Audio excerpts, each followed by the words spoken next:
Hi everyone, I know you are watching this content to accompany your sleep.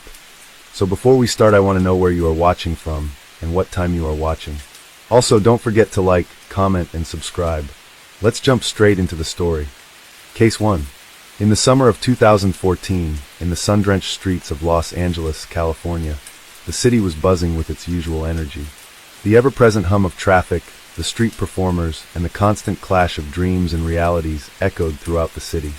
But beneath the shimmering surface of palm trees and Hollywood lights, a storm was brewing, one that would shake the city to its core. This is the story of Emily Wilson, a woman whose actions would carve a dark chapter into California's criminal history. Emily had always been a bit of an enigma. To the outside world, she appeared as an ordinary woman in her late 20s, a product of the city's fast-paced lifestyle. She had a charming smile, long brown hair, and eyes that sparkled with a mixture of ambition and something darker, something that she had learned to hide behind layers of makeup and expensive clothing. But behind the facade, Emily was hiding a secret. She was deeply involved in a criminal underground, a world that few could even imagine, let alone understand.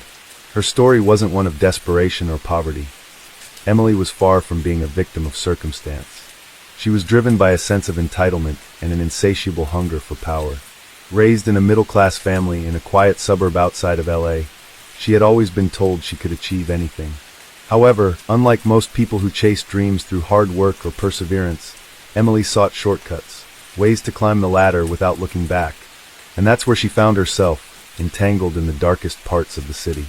Her involvement in crime began innocuously enough. A few bad decisions, small acts of dishonesty that seemed harmless at the time, eventually led to a much more dangerous path. Emily became acquainted with a group of individuals who operated in the shadows of the legal world. They were known for laundering money through high-end luxury goods, running fake investment schemes, and forging official documents. Emily saw this as the ultimate opportunity, a chance to not only gain wealth, but to control and manipulate the very system she had once been told would guarantee her success. By 2014, Emily had fully immersed herself in the criminal underworld. She had crafted a new identity for herself, one that allowed her to seamlessly blend into the world of the elite while secretly pulling the strings behind the scenes. It wasn't long before she became a trusted figure in the operation. She was given access to sensitive information, had a network of corrupt officials at her disposal, and was trusted with handling large sums of illicit money. Emily became the perfect embodiment of ambition twisted by greed. But as with all dangerous games, the risks started to rise. The more she delved into her criminal activities, the more she pushed the limits of what she could get away with. One of her most lucrative operations involved a complex scheme of credit card fraud. Emily and her associates had managed to hack into the financial systems of several major banks, stealing millions of dollars worth of personal data. Using this data, they created fake identities and applied for credit cards under false names. They would then max out these cards before disappearing without a trace, leaving the banks with the bill. For months, the authorities were left clueless. The credit card companies were being flooded with fraudulent transactions, but the culprits were elusive. Emily, knowing the ins and outs of the system, took extreme caution to cover her tracks, making sure no evidence ever linked back to her. However, as the operation grew, so did the risk. Emily began to get cocky, overconfident in her ability to evade capture. She was now laundering money through casinos and luxury car dealerships, making herself an untouchable force in the criminal world. But with her newfound power came an equally dangerous obsession with control. Emily's ambition began to overtake her judgment. She started making enemies, threatening people who got too close to exposing her operation. She became paranoid, seeing danger in every shadow, but her arrogance kept her moving forward. She had already gotten away with so much, and she believed she could continue to do so without consequence. The turning point came when one of Emily's former associates, someone she had once trusted, grew tired of living in the shadows. This individual, a hacker named Alex, had been one of the key players in the credit card fraud scheme. As the weight of their crimes started to bear down on him, Alex became reckless. He began talking, leaving traces of information behind that would eventually lead investigators straight to Emily. It was a small slip-up, an encrypted email sent from a burner phone, but it was enough for the authorities to catch wind of her operation. Law enforcement had been tracking the money trail for months, but Emily had always been one step ahead. However, with Alex's betrayal, the pieces of the puzzle finally started to fall into place. The FBI began to close in, assembling a team to track her movements and monitor her activities.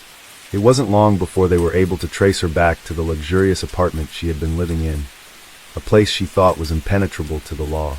Emily's life, which she had so carefully constructed, began to unravel at an alarming speed. Once the FBI got a warrant, they raided her apartment, finding documents that linked her to multiple criminal enterprises across the state. The evidence was overwhelming, and Emily, despite her usual ability to manipulate and evade, had nowhere to run. The same sense of control that had once made her untouchable was now her downfall. As the sun set on the evening of her arrest, Emily sat quietly in the back of a police car, staring out at the bustling city she had once ruled from the shadows. The lights of Los Angeles glimmered in the distance, but for Emily Wilson, that world was gone. The woman who had once been the mastermind behind an elaborate network of fraud and deception was now just another criminal behind bars. And her story, though twisted and dark, was only just beginning to unfold. The investigation into her criminal activities would continue for years, with Emily's trial capturing the attention of the nation. The complex web of crimes she had woven, the lies she had told, and the people she had manipulated were all laid bare for the world to see. But even as she faced the consequences of her actions, one thing was clear. Emily Wilson's descent into crime had been a calculated and chilling journey, one that would leave its mark on California for years to come. The trial of Emily Wilson became a spectacle that captivated not only the local community, but the entire nation. It was as if the very fabric of California's gleaming, glamorous society had been torn open, exposing a hidden underbelly of deception, corruption, and greed. With each passing day in the courtroom, more was revealed about the extent of Emily's criminal activities. The prosecution painted her as a master manipulator, a woman whose ambitions had led her down a path of destruction. In the weeks following her arrest, Emily's defense attorneys worked tirelessly to construct a narrative that would allow her to escape the full consequences of her actions. They painted her as a victim of circumstance, someone who had been caught in the wrong place at the wrong time, driven by ambition but never truly understanding the consequences of her decisions. They tried to argue that Emily had been coerced into her criminal activities by the powerful individuals she had associated with, claiming she was just a pawn in a much larger game. But the prosecution wasn't buying it. They had already collected a mountain of evidence that painted a much darker picture. The fraudulent transactions, the stolen identities, the offshore accounts, and the money that had been funneled through Emily's hands were irrefutable. Even more damning were the testimonies from former associates, like Alex, who had turned state's witness in exchange for a reduced sentence. He described in graphic detail how Emily had masterminded the entire credit card fraud operation, how she had manipulated her associates, and how she had never shown even the slightest remorse for her actions. Alex's testimony was perhaps the most damaging of all. His words were precise, methodical, and he knew exactly how to dismantle Emily's carefully constructed facade. For the first time, the world saw Emily not as a clever businesswoman, but as a cold and calculating criminal. The prosecution also presented evidence that linked her to other illegal operations, including the laundering of money through high-end car dealerships and luxury goods sales. Emily had used her charm and beauty to gain the trust of wealthy individuals who unknowingly became part of her criminal empire. She had even gone so far as to forge documents and identities to secure loans and credit lines for herself, siphoning off millions of dollars in the process. One of the most shocking pieces of evidence came from a series of wiretap conversations between Emily and one of her closest associates, a man named Christopher Reynolds. Christopher had been involved in the money laundering operation and had helped Emily secure fake loans and investments. The tapes revealed Emily's complete disregard for the law, her ruthlessness, and her willingness to exploit anyone in her path. In one conversation, Emily was heard laughing as she discussed how easily she had manipulated the banking system. "We're untouchable, Chris," Emily's voice rang out over the wiretap. "We've got them all wrapped around our little fingers. They'll never catch us." It was chilling. Emily's arrogance had reached new heights, and the tapes showcased just how deeply embedded she was in her web of lies. She wasn't just a criminal. She was a woman who believed she was invincible, someone who thought the rules didn't apply to her. The defense, however, clung to the notion that Emily had been coerced into the criminal activities by the men she had worked with, that she had been manipulated into doing things she never would have done on her own. But the jury wasn't buying it. The overwhelming evidence stacked against her, combined with the testimonies from her former associates, painted a much darker portrait of the woman sitting in the defendant's chair. As the trial dragged on, the media turned their focus to Emily herself. The public was fascinated by her story, and the press followed her every move. They began to dissect her life before the arrest, looking for clues that might explain how someone so seemingly ordinary had become embroiled in such a dangerous and elaborate criminal enterprise. Journalists dug into her past, uncovering a trail of lies and deceit stretching back years. Emily's upbringing, which had once seemed so innocent, now appeared in a different light. She had been raised in a suburban neighborhood where success was valued above all else. Her parents, well-meaning but overly ambitious, had pushed her to excel in everything she did. From an early age, Emily had been taught that the world was a place where only the strong survived.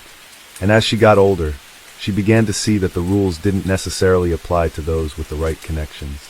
She learned how to manipulate situations, how to bend the truth, and how to charm her way into the circles of the wealthy and powerful. Her rise to the top was swift and calculated. She had a knack for identifying weaknesses in others, exploiting their vulnerabilities to her advantage. She ingratiated herself with those who could help her climb the social ladder, using their influence to further her own ambitions. But as her power grew, so did her appetite for more. What started as small-time cons and dishonest dealings soon escalated into larger and more dangerous operations. Emily had become addicted to the thrill of outsmarting the system, to the rush of knowing that she was untouchable. As the trial reached its final stages, the prosecution made their closing arguments. They painted a vivid picture of Emily as a woman who had lived her life in a constant state of manipulation and deception. She had betrayed those closest to her, destroyed countless lives, and stolen millions of dollars from innocent people. They argued that her actions had not been the result of bad decisions or unfortunate circumstances. They had been deliberate, calculated, and cold-blooded. And then it was Emily's turn.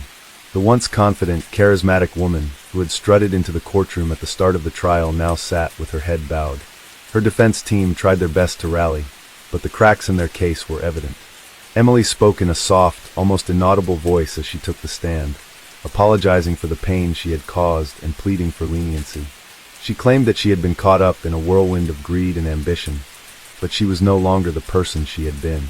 Her words were carefully crafted, but they lacked the conviction they once had. To the jury, it was too little too late. They had already seen who Emily really was, a woman who had used her charm and intelligence to manipulate and deceive, a woman who had let her desire for power consume her. Her apology felt hollow, as if she were more concerned about the consequences of her actions than the damage she had done to others. After a brief deliberation, the jury returned with their verdict. Emily Wilson was found guilty on all charges: fraud, money laundering, identity theft, conspiracy, and more. The courtroom erupted in whispers and murmurs as the verdict was read. Emily's face remained expressionless, but deep down, she knew the consequences of her actions would soon catch up with her. In the weeks that followed, Emily's sentencing was held. The courtroom was filled with her victims, people who had lost their savings, their livelihoods, and their sense of trust because of Emily's actions. They sat in silence, watching as the judge delivered the sentence: 25 years in federal prison, with no possibility of parole. It was the maximum sentence, a reflection of the severity of her crimes.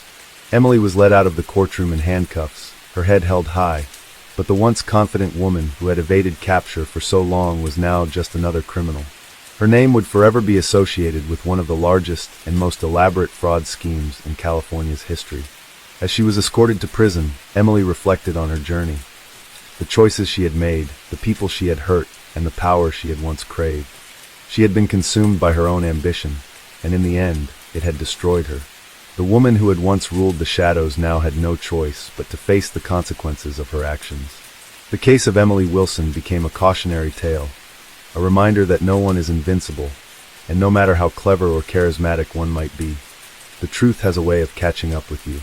The city of Los Angeles, with all its glitter and glamour, had seen a darker side, one that would never be forgotten. As Emily's final moments in court were etched into the public's memory, her trial began to fade into the backdrop of everyday life. Yet, the ripple effects of her actions stretched far beyond the confines of that courtroom. The once celebrated figure in Los Angeles's high society circles was now reduced to a cautionary tale, a symbol of how the pursuit of wealth and status can consume even the most seemingly well-adjusted individual. Prison life, however, was a stark contrast to the luxurious world Emily had once inhabited. For the first time in years, Emily found herself without the comforting distractions of money, power, and adoration. The life she had carefully constructed had crumbled, and in its place stood a stark reality. A prison sentence that would stretch over 2 decades. It was a punishment that not only stripped away her freedom, but her identity as well. She was no longer Emily Wilson, the polished socialite. She was now just another inmate in a federal penitentiary. The transition into prison life wasn't easy for Emily. In the months following her incarceration, she struggled to adapt to the harsh, unyielding environment. Prison wasn't like the world she had once known. Gone were the parties, the luxury cars, the expensive dinners. There was no longer anyone to charm or manipulate, no glittering circle of people to impress. For someone like Emily, who had built her life on the art of persuasion, this was a cruel punishment. She was forced to confront the very core of who she was, the woman who had relied on her beauty and wit to navigate the world. Only now, those tools were useless. In a world ruled by rules, discipline, and routine, her charms meant nothing. She was assigned to a medium-security facility in Northern California, where her name carried weight, not for the reasons she would have liked, but because of the crime she had committed. Emily quickly became aware of the whispers that followed her wherever she went. Her case had been heavily publicized, and her status as a high-profile criminal made her a subject of interest among the other inmates. Some were curious, while others were resentful, but none of them had the same privileges she once enjoyed. There would be no special treatment for Emily.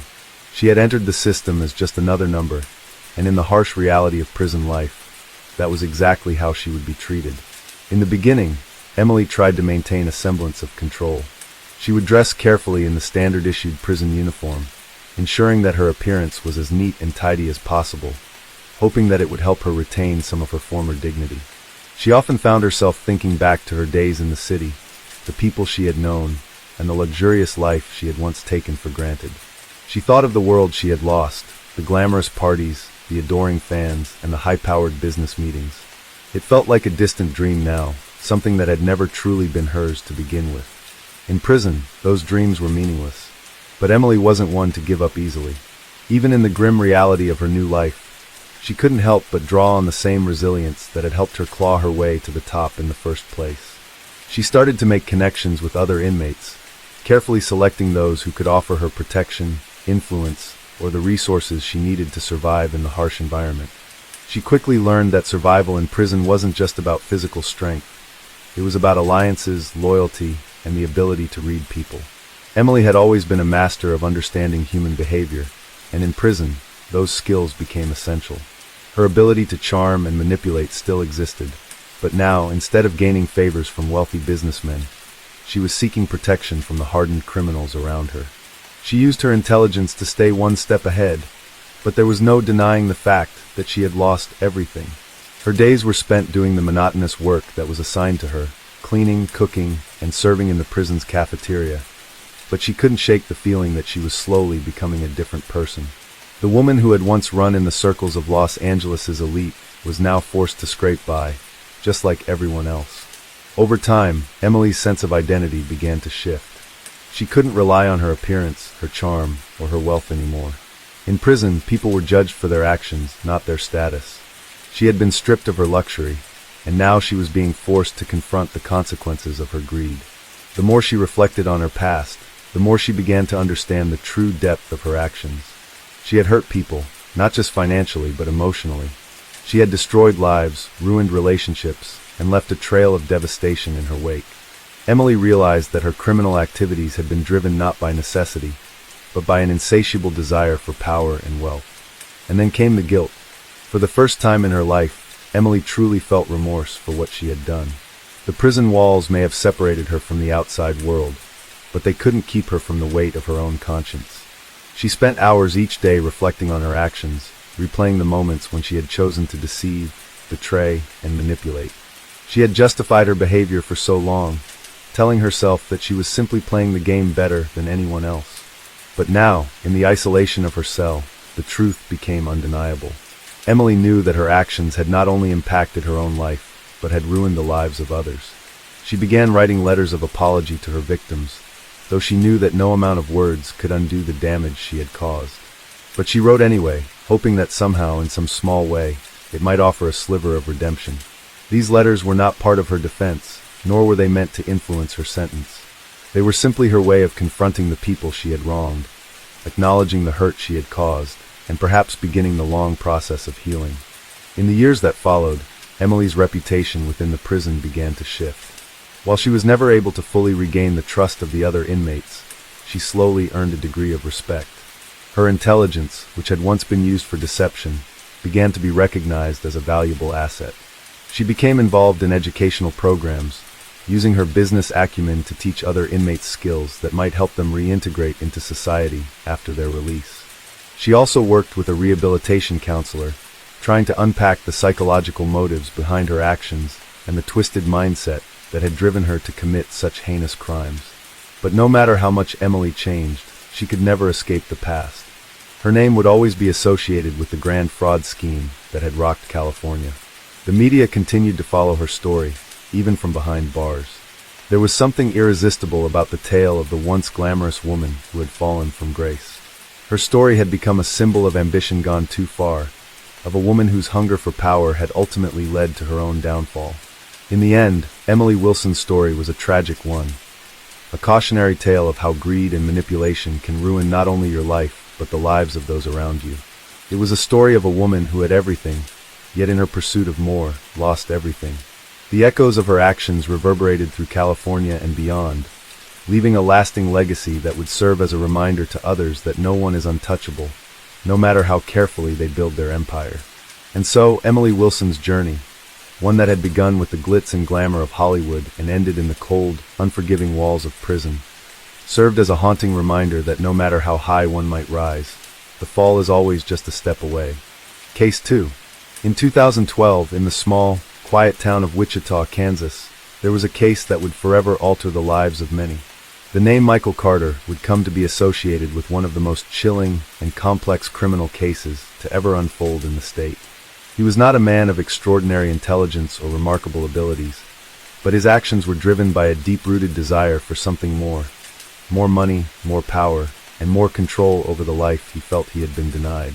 Michael Carter was born and raised in Wichita. His childhood was unremarkable, but he grew up in a family that struggled financially. His father worked as a mechanic, and his mother was a nurse who worked long hours to make ends meet. There was no shortage of love in the Carter household, but there was always a sense of tension caused by the looming financial instability. Michael, the youngest of 3 siblings, watched his parents work tirelessly, but despite their efforts, their situation never seemed to improve. From an early age, Michael learned the value of money, or rather, the power that came with it. He saw his peers who had wealth, or even just a little more than his family, and felt a sense of envy. These kids had everything they wanted: new clothes, new toys, and the freedom to do what they pleased. For Michael, it wasn't just about materialism. It was about what money represented: freedom, status, and respect. As he entered adulthood, Michael's life took a dark turn. He became involved with the wrong crowd. Individuals who were always looking for the next big score, the next opportunity to make a quick buck. Initially, it was small-time stuff: petty thefts, gambling debts, and minor offenses. But as time passed, Michael's ambition grew, and he began to feel the weight of his own inadequacy. He felt that he was destined for something bigger, something that would change his life forever. By 2010, Michael had become deeply involved in the world of organized crime. He began working with a local gang that had a foothold in Wichita's underground economy. Their operations involved everything from drug trafficking to illegal weapons sales, and Michael quickly climbed the ranks. He was known for his cunning and his ability to manipulate situations to his advantage. However, despite his growing reputation, Michael never truly felt secure. He constantly worried about being caught, about losing everything he had worked for, about the life he had built collapsing around him. In early 2012, Michael was presented with an opportunity that seemed too good to pass up. A well-connected associate of his had a plan to pull off a major heist, a bank robbery that would yield millions of dollars. The plan was meticulously thought out, the risks carefully calculated. The target was a small, regional bank that had a reputation for lax security and a vault filled with large sums of cash. Michael, ever the opportunist, saw this as his ticket to the wealth and power he had longed for. He knew that if he could pull this off, everything would change. No more struggling for money. No more living in fear of getting caught.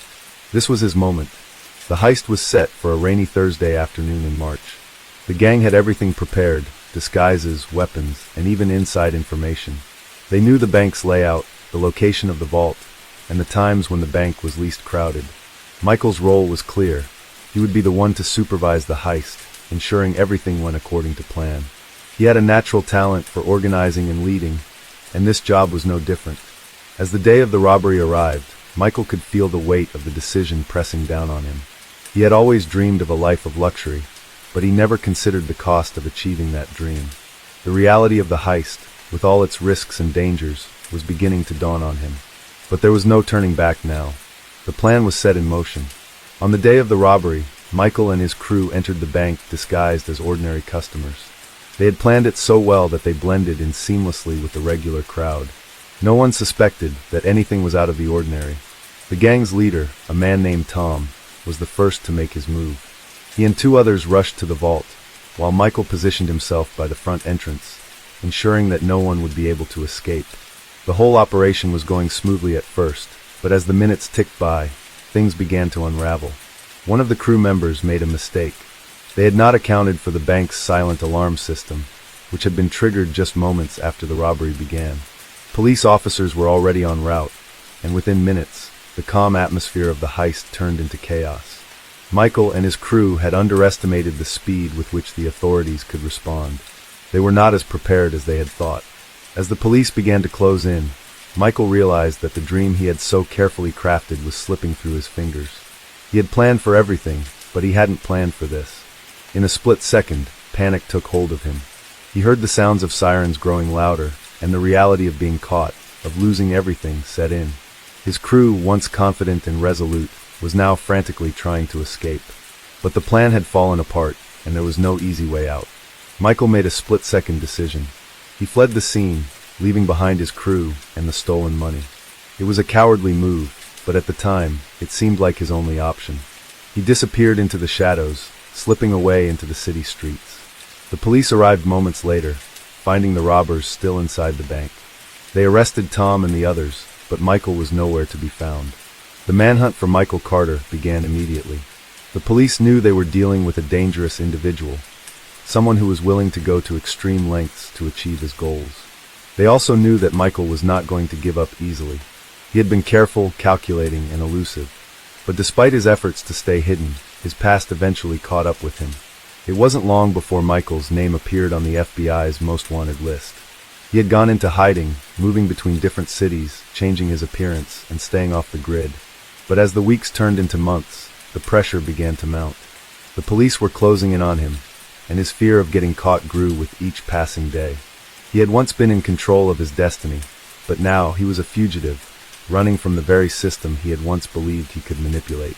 The story of Michael Carter and the failed heist became a sensational topic in the local media. People were captivated by the details of the robbery, the meticulous planning, the daring escape, and the chaos that had ensued. But as the case dragged on, the public's interest began to wane. The police, however, were relentless. They worked tirelessly to track down Michael, hoping to bring him to justice for the crime he had committed. And then, after 6 months of evading the law, Michael was caught. It happened in a small, rundown motel in Kansas City, far from the bustling streets of Wichita.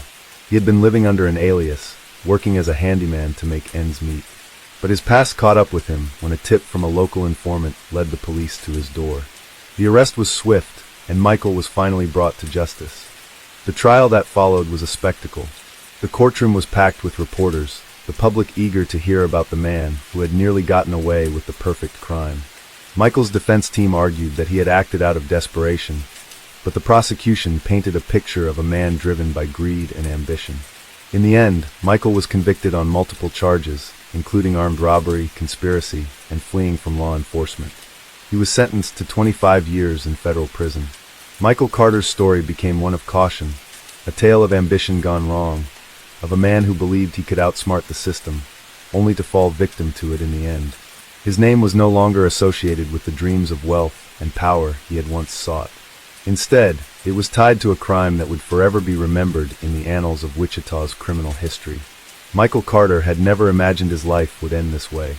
He had spent his early years dreaming of a better life, one where he could break free from the chains of poverty and become someone important, someone admired.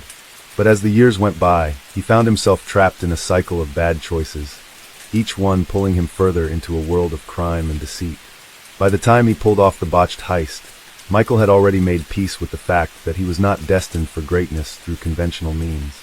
His mind had come to accept the dark path he had chosen, but there was always the lingering thought that he could be more, that he could outsmart the system and finally achieve the wealth and respect he had craved for so long. After his capture, the reality of his situation sank in. Sitting in a holding cell, awaiting trial, Michael was forced to confront the magnitude of his actions. It was one thing to plan and execute a crime with the adrenaline pumping through his veins, but it was another thing entirely to sit quietly, without the thrill of the chase, and recognize the consequences of his decisions. His life, as he had known it, was over. The days in jail were long and monotonous. Michael, once a man of action, found himself in a state of inertia. The realization that he would likely spend the next 2 decades of his life in prison was a crushing blow. And yet, despite the overwhelming weight of his situation, there was a sense of relief in some strange way. At least the fear of being hunted, of living in constant paranoia, was over. The chase had ended, and now, Michael could finally settle into a new life, albeit one of captivity. Michael's trial was a pivotal moment in the public's understanding of his character. While many saw him as a ruthless criminal, there were others who sympathized with him, seeing him as a product of a broken system, someone who had never had the opportunities that others had been afforded. Some of the people who had known him before the robbery described him as a troubled, but fundamentally good person who had simply been driven to desperation by his circumstances. His defense attorneys tried to make the case that Michael was a victim of his environment. They painted a picture of a man who had been raised in poverty, who had watched his parents struggle to make ends meet, and who had turned to crime out of a sense of hopelessness. They argued that the robbery was a cry for help, a desperate attempt to escape a life that had seemed doomed from the start. But the prosecution wasn't having any of it. They argued that Michael's crime was the result of his own choices and greed. They pointed out that he had been involved in a series of increasingly dangerous criminal activities long before the bank heist. His descent into a life of crime was not an accident. It was a series of calculated decisions. The prosecution brought forth evidence of Michael's history with gang affiliations, his criminal record, and his ability to manipulate situations to his advantage. They argued that he wasn't some misguided soul acting out of desperation. He was a hardened criminal who had carefully planned the robbery with the intent of securing a better life at the expense of others. The case garnered widespread attention. The media turned Michael into a symbol of the dangers of crime, and his story became a cautionary tale for the public. People debated whether he was simply a victim of his circumstances, or whether he was a man who had made a series of conscious choices that led him down a dark and dangerous path. The truth, of course, was more complicated than any of the sound bites offered by the media. Michael was a man who had been shaped by his environment, but he was also a man who had chosen to take the easy route out of his troubles. When the jury delivered its verdict, Michael sat in the courtroom, his face expressionless. He had known deep down that he would be convicted. The evidence against him was overwhelming. The robbery had been a failure from the start, and his subsequent escape had only made things worse. In the end, it wasn't just the robbery itself that had condemned him. It was his inability to accept responsibility for his actions. Instead of taking ownership of the crime and facing the consequences head-on, Michael had run, leaving his crew behind. His actions had painted a picture of someone who wasn't just a criminal, but a coward, someone unwilling to face the repercussions of his choices. The judge, after considering the facts, sentenced Michael to 25 years in federal prison. It was a harsh sentence, but one that reflected the severity of his crime.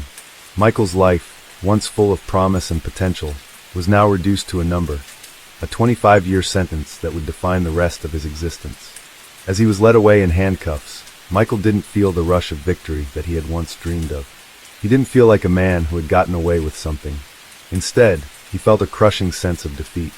Life in prison was a far cry from the freedom Michael had once known. The first few months were the hardest. He struggled to adjust to the strict routines, the constant surveillance, and the absence of his old life. There were no more plans, no more schemes. The constant hustle, the thrill of outsmarting the system, those were things of the past. Michael found himself facing an entirely new reality, one where survival meant playing by the rules of the prison system. At first, Michael tried to maintain some semblance of his old persona. He kept to himself, tried to stay out of the spotlight, and avoided drawing attention to himself. But as time wore on, the weight of his actions began to sink in.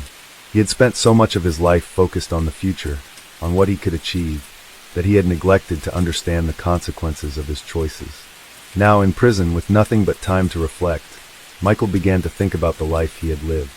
He thought about his family, the parents who had worked tirelessly to provide for him, the siblings who had always been there, even when times were tough. He thought about the people he had hurt, the lives he had disrupted, and the choices he had made that led him down this dark path. The guilt gnawed at him, and he began to realize that the dream of wealth and power had been nothing but an illusion. In the end, it was the relationships he had burned and the trust he had shattered that mattered most. As the years passed, Michael began to change. The tough exterior he had once maintained began to crack, and he found himself grappling with the reality of his situation. Prison had a way of breaking people down, but it also had the potential to rebuild them. Michael began to take part in programs that focused on rehabilitation, anger management, education, and job training. For the first time in his life, he began to think about the future in a different way. He wasn't just looking for a way out of prison anymore. He was looking for a way out of the cycle of crime and destruction that had defined his life. By the time Michael's 10th year in prison arrived, he had become a different person. The angry, ambitious young man who had dreamed of a life of luxury was gone. In his place was a man who understood the cost of his actions, a man who knew that the road to redemption would not be an easy one. He had spent years thinking about his mistakes, and while he knew he couldn't undo the harm he had caused, he was determined to make amends in whatever way he could. But the past had a way of catching up with him. Despite his efforts to change, Michael would always be defined by the crime he had committed. His name would always be associated with the failed heist, the botched robbery that had brought him fame, but not the kind he had once dreamed of. His story was one of ambition and failure, of dreams that had turned into nightmares. Michael Carter's life in prison was one of quiet reflection and hard-earned lessons. He had been given a second chance, not at freedom, but at redemption. And while his past would never be forgotten, he found solace in the idea that he could still change, still grow, even within the confines of a prison cell. As the years passed, Michael Carter's time in prison became a long, slow march towards an uncertain future. What had once felt like an eternity in the early days had transformed into a pattern he began to understand and respect. It wasn't that he had become content with his situation. Far from it. But he had learned to find meaning in the smallest moments, in the brief exchanges with fellow inmates, in the hours spent reading, in the fleeting sense of hope he sometimes experienced during his morning runs in the yard. His transformation didn't happen overnight. In fact, there were days when he felt the weight of his past pressing down on him so heavily that he was sure he couldn't breathe. Guilt and regret gnawed at him constantly. His thoughts often returned to the moment of the robbery, to the terrible mistakes he had made, to the faces of those he had hurt. But even in those dark moments, he found a glimmer of resolve, something deep inside him that told him to keep going, to keep moving forward, even when it felt like the path ahead was filled with nothing but darkness. At the heart of his rehabilitation were the programs that prison offered. It was a small light in a very dark place, a chance for inmates like Michael to make something positive of their time behind bars. He enrolled in every program he could find, educational courses, therapy sessions, work release programs. But the one that changed him the most was a course on restorative justice. It wasn't something Michael had initially believed in. In the beginning, he saw it as little more than a checkbox, something to tick off the list of requirements needed to make parole more likely. But as he spent more time in the program, listening to the stories of others, stories of pain, loss, and redemption, he began to see things differently. Restorative justice was based on the idea that crime wasn't just a violation of the law, but a harm done to people and communities. The goal was to repair that harm, not just by serving time, but by taking responsibility for one's actions and understanding their impact on others. Michael began to grasp the true meaning of this concept, and it slowly began to transform the way he thought about his past. The most difficult part of the program was the victim impact statements. In these sessions, inmates were required to listen to victims, real victims of their crimes, speak about the pain and damage they had suffered. For Michael, it was unbearable at first. He had never taken the time to consider the consequences of his actions on the lives of the people he had hurt. When he had planned the robbery, he had been so focused on the money, so focused on escaping his circumstances, that he had failed to think about the people who would be affected. Now, listening to the voices of the victims, Michael felt a deep sense of remorse. He heard about the families who had lost loved ones, the children who had been left without parents, the lives that had been shattered because of his choices. And with every word, the guilt inside him grew heavier. But it also sparked something else, a desire to make things right, to find a way to repair the damage he had caused. He realized that his journey toward redemption wasn't just about him. It was about the people he had hurt, the lives he had disrupted. One day, during a therapy session, Michael spoke up for the first time. He had been participating in the program for months, but had kept his thoughts and feelings to himself. But now, the weight of the victims' stories was too much to bear. He stood up in front of the group and spoke of his own journey, his regrets, and the things he had learned. It was the first time he had spoken about his past with such raw honesty. He had always tried to bury the guilt deep inside, but now he realized that facing it head-on was the only way to move forward. "Every day, I live with the consequences of what I've done," he said, his voice trembling. "I didn't just hurt people when I robbed that bank. I hurt my family, my friends, and I hurt myself. I thought that if I could get out, if I could make enough money, then I'd be free. But now I see that there's no such thing as freedom when you leave a trail of destruction behind you. I can never take back what I did, but I want to be a better person. I want to find a way to make things right." It was a simple statement, but in that moment, Michael felt a shift within himself. He wasn't just talking about the past, he was talking about the future. He was committing himself to change, to make the rest of his life count for something more than just the mistakes he had made. The room fell silent, and for the first time in years, Michael felt a sense of peace, a sense of purpose. Over the following months, Michael's participation in the restorative justice program deepened. He began to volunteer at the prison's counseling center, helping other inmates confront their own issues with guilt, shame, and anger. He became a mentor to younger inmates, offering them the wisdom he had gained from his own experiences. He spoke openly about his mistakes, about the choices he had made, and about the lessons he had learned along the way. It wasn't an easy journey. There were times when Michael questioned whether he would ever truly be forgiven, whether he would ever be able to heal the wounds he had caused. But he refused to give up. He understood now that redemption wasn't about erasing the past. It was about learning from it, accepting responsibility, and doing everything in his power to change for the better. By the time Michael had served 15 years of his sentence, he had undergone a profound transformation. He was no longer the same man who had walked into that prison cell all those years ago. He had become someone who understood the value of honesty, of taking responsibility, of working towards healing. But despite the changes he had made, he knew that he still had a long way to go. There was no quick fix, no easy way out. But for the first time in his life, Michael felt ready to face the future. When the day came for his parole hearing, Michael was nervous, but he knew he had done everything in his power to prove that he was ready to re-enter society. He had participated in every program available to him, had worked hard to become a better person, and had shown remorse for his past actions. He was no longer just a prisoner. He was a man who had learned from his mistakes and was ready to contribute to society in a meaningful way. The parole board listened carefully to his statement, weighing his progress against the severity of his crime. They acknowledged the hard work he had done to change, but they also reminded him of the gravity of his actions. In the end, the decision was made. Michael Carter would be granted parole, but with strict conditions. He would be required to undergo continued counseling, find stable employment, and maintain a relationship with his family. As he walked out of the parole hearing, Michael felt a sense of relief, but also a deep sense of responsibility. His journey was far from over. But for the first time in his life, he had the opportunity to build something new, to take the lessons he had learned and apply them to the rest of his life. Case 3. In 2012, in the small town of Bloomington, Indiana, a man named Richard Rick Holloway's life would take a dark turn. At the age of 45, Rick had spent most of his adult life living on the fringes of society. He wasn't a violent man by nature, nor was he someone who sought out trouble. But like many who had grown up in challenging circumstances, he found himself caught in a cycle of bad choices that eventually led him down a path he could never have anticipated. Rick had grown up in a family that wasn't exactly stable. His father, an alcoholic, often spent days at a time lost in a haze of liquor, while his mother was a kind, hard-working woman who did the best she could to hold everything together. But no matter how much love she gave, Rick's father's behavior cast a long shadow over their family.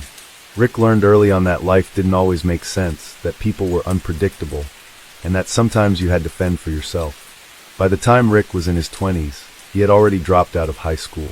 He worked odd jobs, manual labor, some warehouse work, and even a short stint as a cook at a local diner. But none of it really stuck.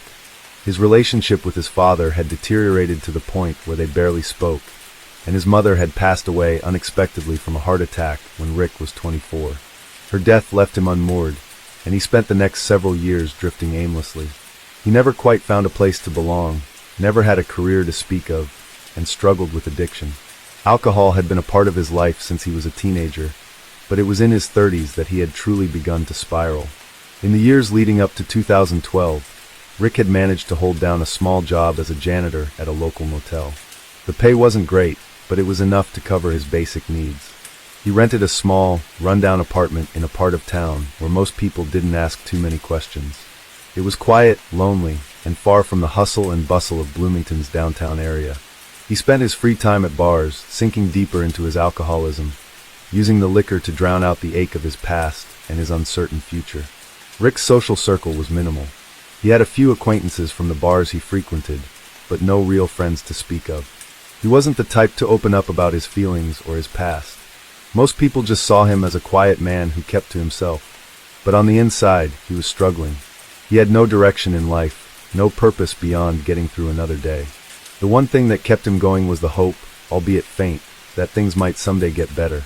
That hope, however, was tested when he met a woman named Lisa. Lisa was different from anyone Rick had ever met. She was in her late 30s, a soft-spoken woman who worked as a secretary at a local law office. She had a gentle, warm personality that drew people in.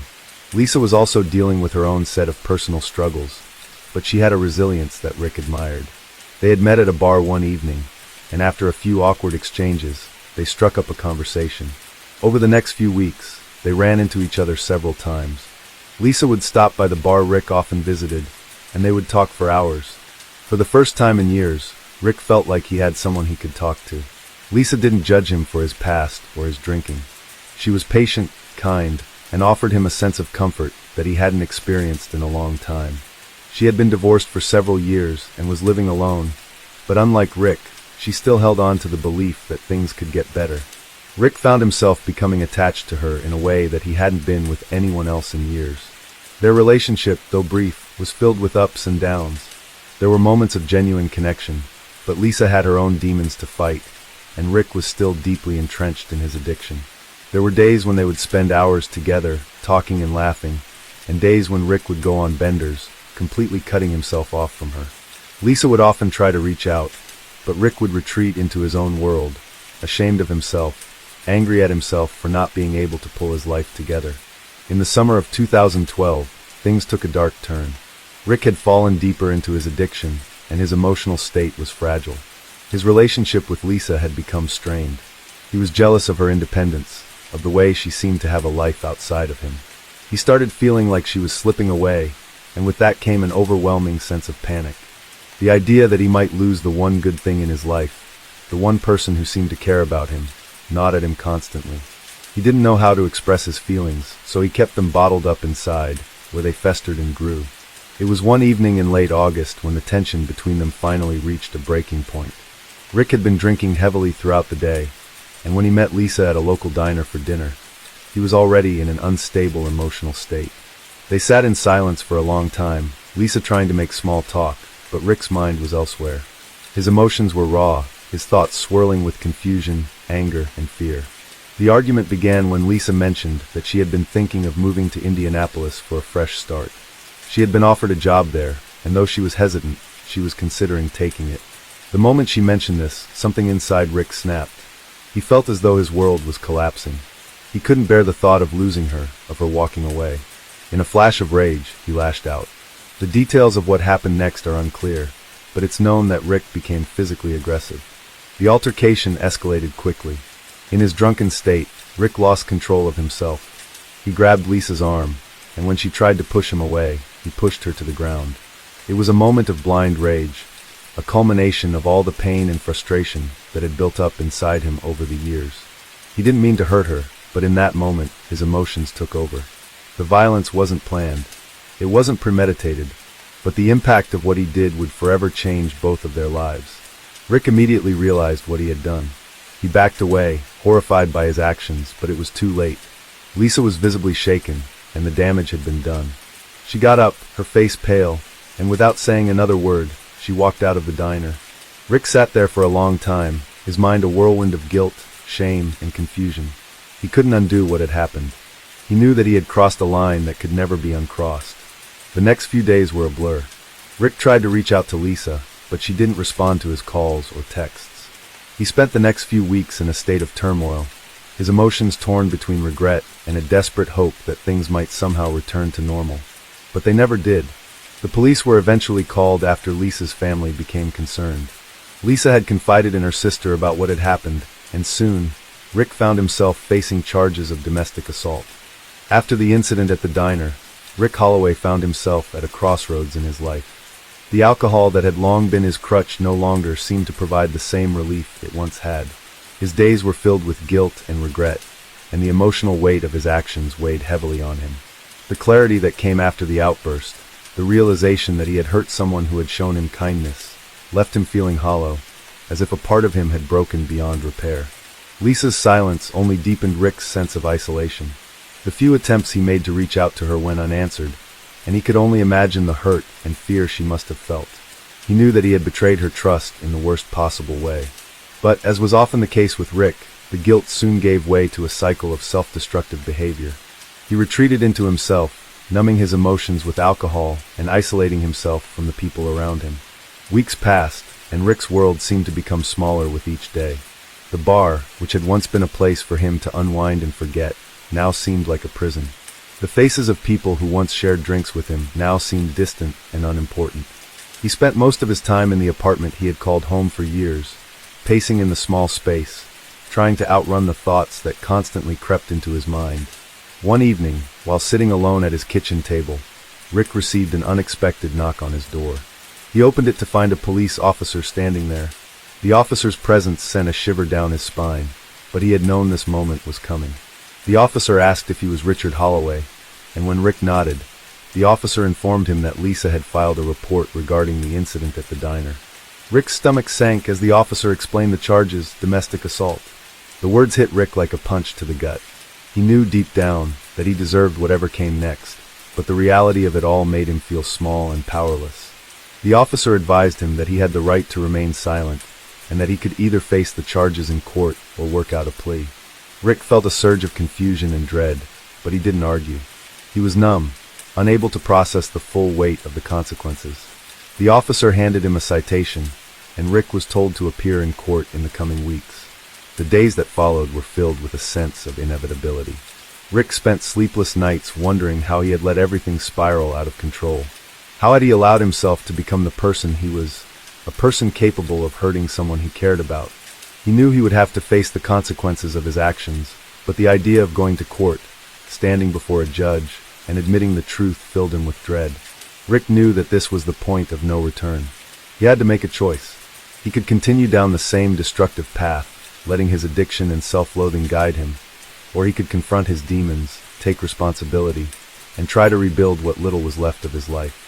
For the first time in years, Rick felt a flicker of hope, a realization that he had the power to change, even if it was just a small step forward. Case 4.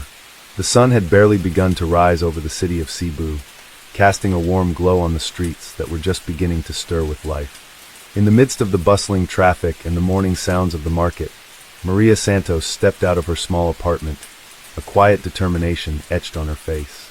For the past few weeks, her life had been in turmoil, ever since her son, Ivan, had been arrested.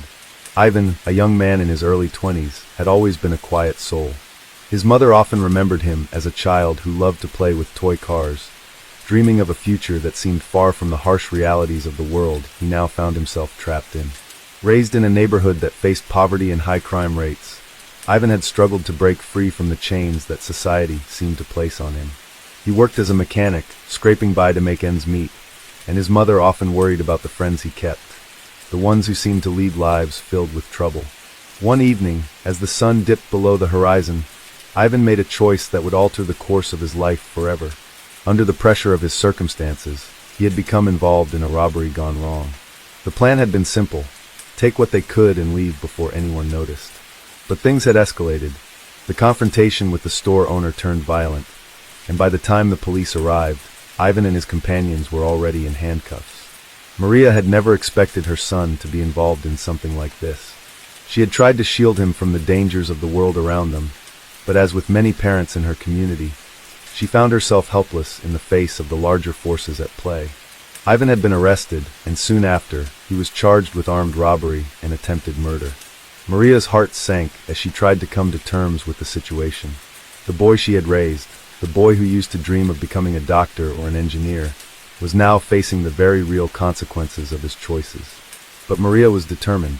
She was a woman of faith, and she knew that no matter how dark the path ahead seemed, there was always a way forward. Her son, despite the grave charges against him, was still her son. She knew that Ivan was not beyond redemption, that he could turn his life around if given the opportunity. The legal process was slow, and as the weeks passed, Maria's hopes began to fade. She visited Ivan every day in jail, offering him comfort and encouragement. Her heart broke each time she saw him in the small, gray uniform, his face gaunt from the stress and isolation. He had always been a sensitive boy, and the environment of the prison only seemed to harden him, pushing him further from the person he once was. As the trial approached, Maria found herself caught between the love she had for her son and the reality of the crime he had committed. She knew that Ivan had made a mistake, a grave mistake, but she also knew that he wasn't beyond redemption. She spent sleepless nights reading through legal papers, meeting with lawyers, and reaching out to community groups that worked with incarcerated youth, hoping for a miracle that would allow her son to rebuild his life. It was during one of these sleepless nights that Maria received a letter from Ivan. In it, he apologized for the pain he had caused her. He wrote about the deep regret he felt for his actions and how he had come to realize the magnitude of what he had done. He spoke of the guilt that consumed him, of the tears he shed in his lonely cell, wishing he could turn back time. But Ivan also expressed a quiet hope.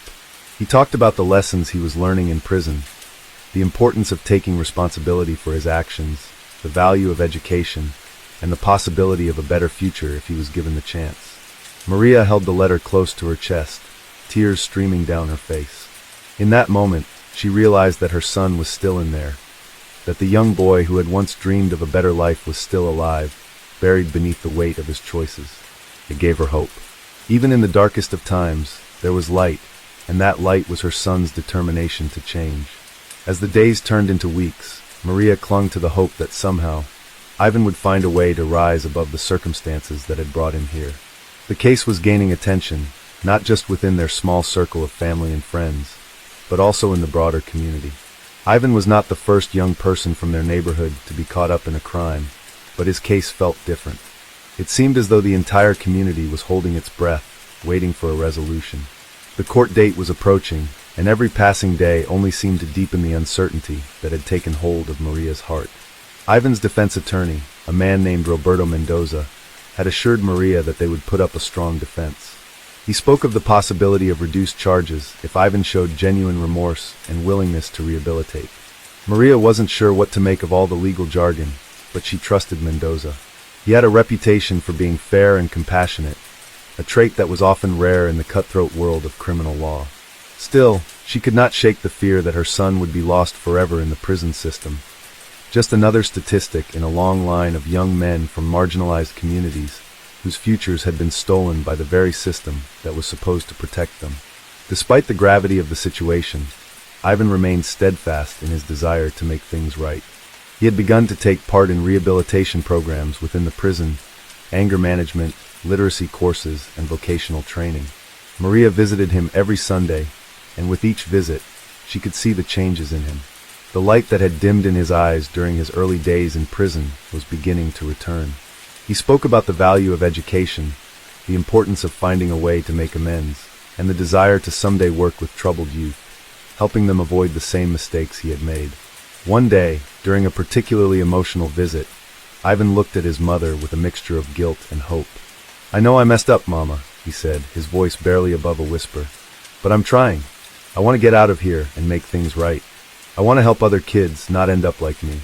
Maria's heart swelled with a bittersweet pride. She knew that Ivan was struggling, torn between the guilt of his past and the desire for a better future. She could see the effort he was putting in, and while she couldn't deny the severity of his actions, she also couldn't ignore the changes she saw in him. As the trial date neared, Maria's anxiety grew. Every morning, she woke up with a knot in her stomach, unsure of what the day would bring. The courtroom, with its harsh fluorescent lights and cold, sterile atmosphere, was a far cry from the warmth of their small home. But Maria knew that this was a battle they had to fight. Ivan needed to be held accountable for his actions, but he also needed to be given a chance to rebuild his life. She wasn't ready to give up on him, and she wasn't willing to let the legal system strip away his chance at redemption.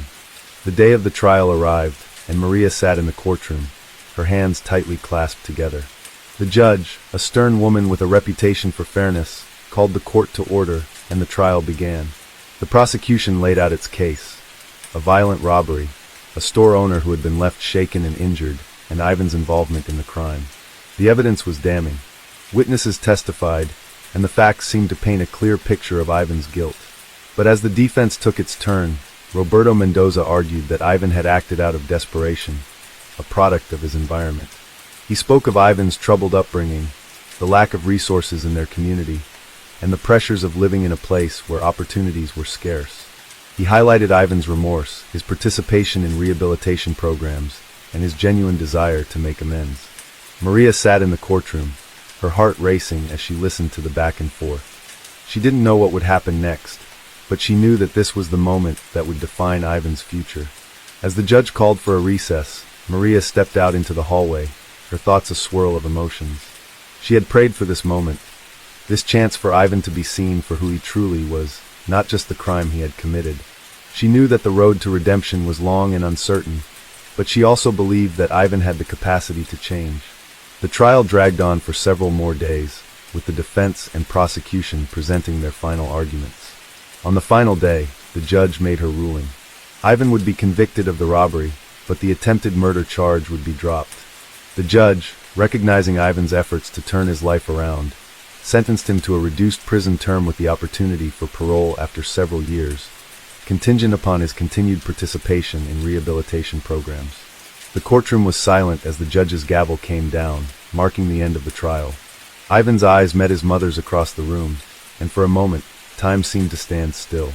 Maria's heart ached with the weight of the moment, but she also felt a sense of relief. Ivan would have the chance to rebuild his life, slowly but surely. And no matter what, she would be there, supporting him every step of the way. The days following the trial were filled with mixed emotions. Maria and Ivan both had moments of relief and grief. While Ivan had avoided the harshest sentence, the weight of his conviction still hung heavy. Prison life was tough, but Maria held on to the hope that the system could work with him, offering him the tools to change and build a better life when his time was served. She couldn't help but feel a small sense of victory. Her son was still alive, and there was still a chance for him to make a difference in his own life and in the lives of others. At the start of Ivan's sentence, Maria would visit him every weekend. She knew the visits meant the world to him. In the early days of his incarceration, he had struggled with loneliness, isolation, and the heavy weight of his mistakes. Maria had never seen him so broken, so lost in the sea of guilt and regret. But with each visit, Ivan seemed to pick himself up a little more. It was evident that prison wasn't just a punishment for him. It was a place of reflection, a place where he was coming to terms with his past and his mistakes. In those moments, Maria could see the glimmer of the son she had raised, the son who had once had dreams and hopes, the son who had laughed and played in their neighborhood before the world had changed around him. Ivan participated in everything he could: anger management, education programs, and even the prison's counseling services. He had begun to read books on psychology, sociology, and self-improvement, trying to understand the choices that had led him to this point. With the help of his therapist, Ivan began to trace the roots of his criminal behavior, trying to find the triggers that had pushed him to act out in ways he never imagined he would. His counselor, a woman named Gloria, encouraged him to confront his past, to revisit the moments that had shaped his worldview and his decisions. She pushed him to see that his past didn't have to define his future. One Sunday, during one of their visits, Maria noticed a subtle change in Ivan. He was more composed, more confident, and his eyes no longer held the same pain that had once made her heart break. As they sat together in the small visiting room, Maria looked at her son, noticing the quiet strength that had emerged within him. "Mama," Ivan began, his voice steady, "I've been reading a lot. About people who change, who get better. I know it's not going to be easy, but I want to be one of those people." Maria smiled softly, feeling a tear slip down her cheek. "I know, Iho. I believe in you. I always have." It wasn't the first time Ivan had spoken about change, but this time Maria could sense something different. Something in his tone, his posture, the way he spoke of the future. It wasn't a perfect path, but it was a start. For the first time in months, Maria allowed herself to believe that her son could become someone better than he had been. She allowed herself to hope. The following months were filled with moments of progress and setbacks. Ivan continued to work hard in prison, but there were days when the burden of his sentence became overwhelming. He had moments of doubt, moments when the walls of the prison seemed to close in on him, and he questioned whether he could truly change. On those days, Maria's visits became his anchor. He would hold on to her words, reminding himself that this wasn't the end of his story. It was simply a chapter in a much longer journey. As time passed, Ivan's behavior began to draw attention from prison officials. He was no longer the same person who had entered the system with anger and bitterness in his heart. He was someone who had begun to take responsibility for his actions, someone who was actively seeking redemption. His participation in rehabilitation programs, his newfound passion for learning, and his willingness to help others in the prison who were struggling caught the attention of the prison staff. One afternoon, during a prison-wide ceremony that recognized the efforts of inmates who had made significant progress, Ivan was called to the stage. Maria had been invited to attend, and she watched from the audience as her son stood before the other prisoners, his head held high. The ceremony was a small but significant step in Ivan's journey.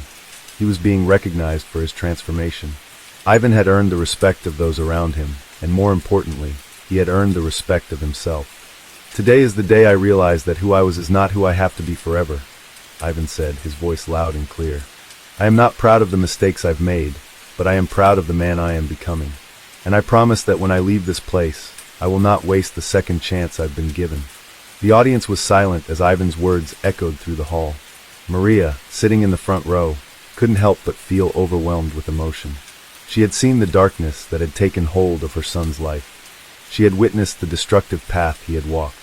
But now, she saw the light that had finally begun to shine through the cracks. Ivan had turned a corner, and while his journey wasn't over, he had shown that change was possible. After the ceremony, Ivan joined his mother in the small room designated for family visits. They embraced, and for the first time in a long time, Maria felt a sense of peace. Her son wasn't just serving a sentence, he was serving his time to grow, to change, to learn. She knew there would be challenges ahead, that the road to redemption would be long and difficult. But for the first time, Maria was no longer afraid of what the future held. Case 5. In the heart of Indonesia, a quiet town nestled along the coast had long been known for its peaceful community and scenic beauty. But in 2015, the tranquility of this place was shattered when a heinous crime occurred, forever altering the lives of its residents. The central figure in this chilling story was a man named Amir Rahman, a once well-respected member of the community, whose fall from grace would soon become a tragic tale that would echo through the streets of the town for years to come. Amir was 38 years old, a man who had always appeared to lead a normal, stable life. He ran a small but successful construction business that employed several local workers. He had a wife, children, and was often seen attending community events, his reputation mostly untarnished by any significant controversies.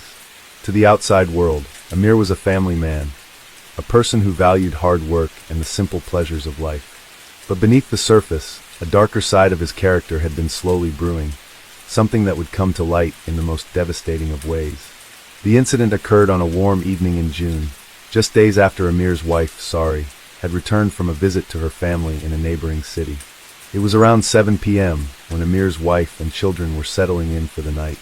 At first, everything seemed calm, as it always did in their modest home, located just on the outskirts of the town. But this night was different. A series of events that had been set into motion over the course of several months would culminate in an unthinkable act of violence that would forever change the town's perception of Amir. It started with a phone call. Amir, who had spent much of the evening drinking alone in his garage, made a call to his wife that would set the stage for the night's tragic events. The conversation was nothing out of the ordinary at first. He told Sari that he had been working late and would be home soon. But then, something shifted in his tone. Sari, who had known her husband for many years, could sense the tension in his voice, a sharp edge that she couldn't ignore. She was used to his moods. They had been married for over a decade, after all. But tonight, there was something different about him. Sari tried to keep the conversation light, asking about his day, his work, and the children. But Amir's responses grew more curt, his words slower and slurred. It wasn't the first time he had been drinking heavily, but something in his demeanor alarmed her. She had seen him like this before, unpredictable, irritated, and often consumed by irrational thoughts, but it had always been brief. This time, however, felt more dangerous. Amir ended the call abruptly, telling his wife he would be home soon. Sari, now uneasy, sat in the living room, watching the clock tick away. The children had already gone to bed, their soft breathing echoing from the other room. For a moment, she considered calling a friend or her family for reassurance, but she hesitated, uncertain of how to explain the growing discomfort she felt. Minutes later, the front door creaked open, and Amir staggered inside. His eyes were bloodshot, his movements unsteady. His usually neat appearance was disheveled, his shirt wrinkled and untucked. He smelled strongly of alcohol, and there was a faint scent of something else in the air, something that would later be identified as the sharp, metallic smell of blood. Amir didn't acknowledge his wife immediately. He walked straight to the kitchen, muttering under his breath. Sari watched him from the couch, her heart pounding in her chest. She could sense the storm brewing within him. This wasn't the Amir she had known. This man was different, unrecognizable in his current state. He fumbled through the kitchen drawers, eventually pulling out a large knife. At this moment, Sari's fear reached its peak. She had always known that Amir's temper could be volatile, but she had never seen him like this. She knew there had been trouble at work recently. A series of financial struggles had weighed heavily on him, but she never imagined it would come to this. Without warning, Amir turned, and in a fit of rage, he lunged at her, the knife flashing in the dim light. It was a shocking and swift attack, one that left Sari no time to react. She barely managed to dodge his first blow, but she was not fast enough to escape the second. The sharp edge of the blade cut across her arm, a deep wound that sent a wave of pain through her body. Sari screamed, but Amir's anger only intensified. His eyes, now wild with rage, seemed to look right through her, as though she were nothing more than a target for his fury. She stumbled backward, trying to shield herself from his next strike, but the knife found its mark again, this time leaving a gash on her leg. Her vision blurred from the pain, but she didn't give up. She knew she had to survive. In a final desperate attempt, Sari lunged toward the kitchen counter and grabbed a heavy vase. With all her strength, she swung it at Amir's head, knocking him off balance. It wasn't enough to stop him entirely, but it bought her just enough time to break free. She ran out of the house, her heart pounding in her chest, as she heard Amir's footsteps following closely behind. But it was too late. Sari had made it out the door and into the night. She ran through the streets, her mind frantic as she searched for help. Her body was bruised and bloodied, but her determination to escape was stronger than ever. Eventually, she made her way to the home of a neighbor, where she collapsed on the doorstep, gasping for breath. The neighbor quickly called the authorities, and within minutes, police arrived at the scene. The following investigation revealed that Amir had been under extreme financial stress for months, compounded by his growing dependence on alcohol. His business was struggling, and he had recently discovered that his company was on the verge of bankruptcy. It was this combination of personal and professional turmoil that had pushed him to a breaking point. Yet, none of this could excuse the violence he had inflicted upon his wife. Amir was arrested at the scene and charged with attempted murder, aggravated assault, and several other related crimes. His trial would soon follow, and the town was left in shock as the truth of what had happened behind closed doors became public knowledge. The investigation into the events that had transpired that night was extensive. As the details came to light, the quiet town that had once regarded Amir Rahman with respect was left in disbelief. Neighbors who had once spoken highly of his work ethic and character were now questioning how well they had truly known him. Amir's past, once marked by reliability and good judgment, began to crumble, revealing a man who had hidden his struggles behind a facade of normalcy. Sari, though shaken, was determined to find her strength. After being rushed to the local hospital, she was treated for her injuries. The cuts and bruises were severe, but her physical recovery was only part of the battle. The psychological toll the attack had taken on her was far greater. It wasn't just the physical pain that haunted her, It was the sense of betrayal, the realization that the man she had trusted and loved had turned into a stranger before her eyes. Her children, who had been in their rooms asleep during the attack, were spared from witnessing the violence.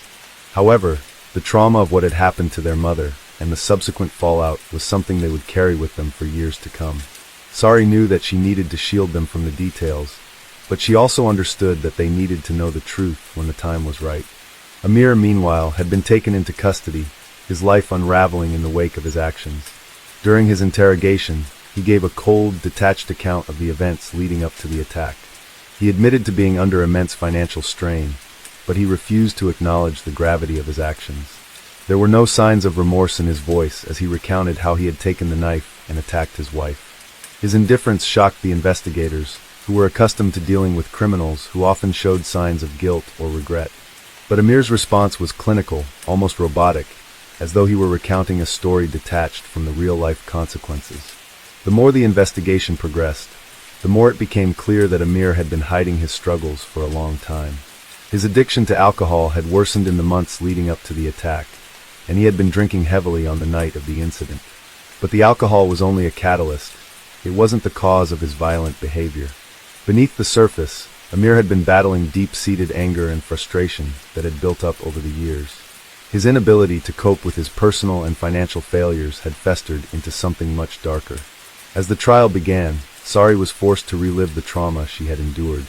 She was called to the stand to testify, her voice steady but her hands trembling as she recounted the harrowing details of that night. The court listened in silence as she spoke of the man she once loved and the brutal act he had committed. Her words, though calm, carried the weight of a lifetime of pain and heartbreak. Amir's defense team argued that he had acted in a moment of rage, claiming that his mental state had been impaired by his financial troubles and his addiction to alcohol.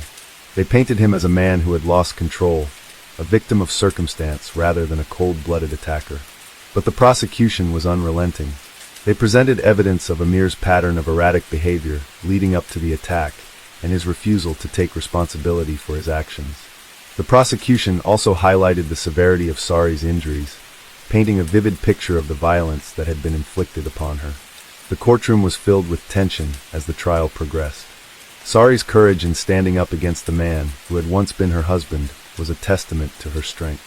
But it was also a painful reminder of the deep scars left by the attack. Her journey to recovery would be long, and the emotional toll of the trial would only add to the weight she carried. Amir's family, once supportive of him, struggled with the reality of his actions. His parents, devastated by the news, tried to make sense of the man they thought they knew. They struggled to reconcile the son they had raised with the man who had been capable of such violence. They were left questioning their own role in his descent into darkness, wondering if there had been warning signs they had missed. In the end, Amir was convicted of attempted murder, aggravated assault, and other related charges.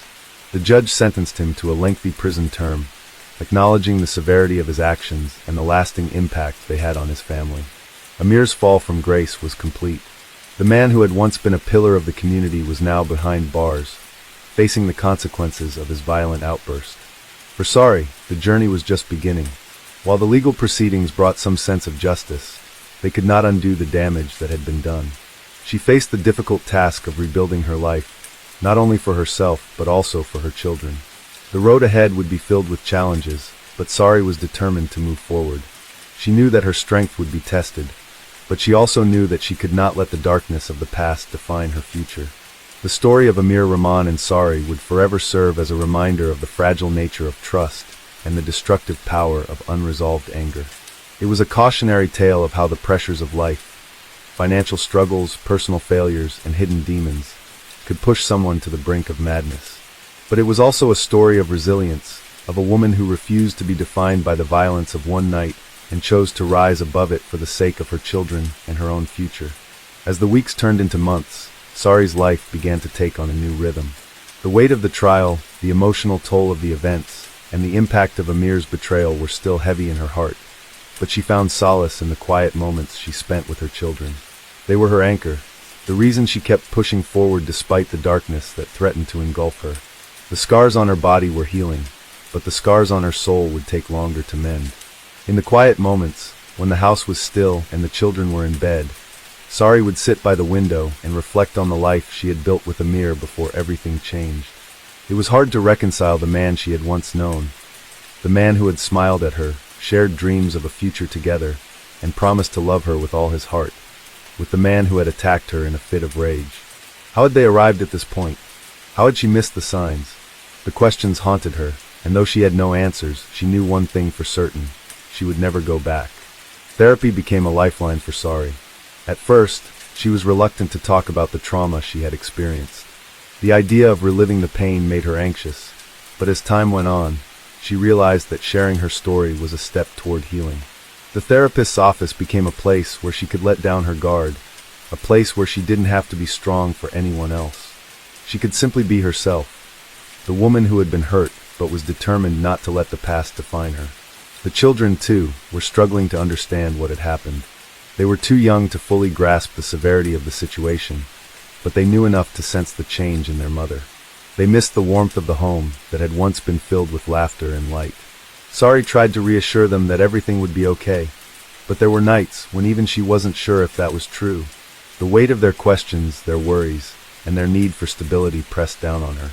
In the months that followed, Sari learned how to navigate her new reality. She found new strength within herself, strength she hadn't known existed before. She had always considered herself a quiet, introverted person, but now, she began to tap into a well of resilience that surprised her. Each day, she faced new challenges, dealing with the court proceedings, managing her household, and trying to keep her emotions in check for the sake of her children. There were days when it all felt too much, but she never gave up. Amir, on the other hand, was dealing with his own consequences. The prison walls were a harsh reminder of the choices he had made, and though he had been convicted of his crimes, he showed little remorse. His letters to Sari, which once had been filled with pleas for forgiveness, had become more passive. He wrote about his struggles in prison, but never once acknowledged the pain he had caused her. It was as if he couldn't see beyond his own suffering to understand the depth of what he had done. In the prison system, Amir had to learn quickly how to navigate the complex social dynamics of his new life. He was no longer the respected, well-liked man he had been in the community.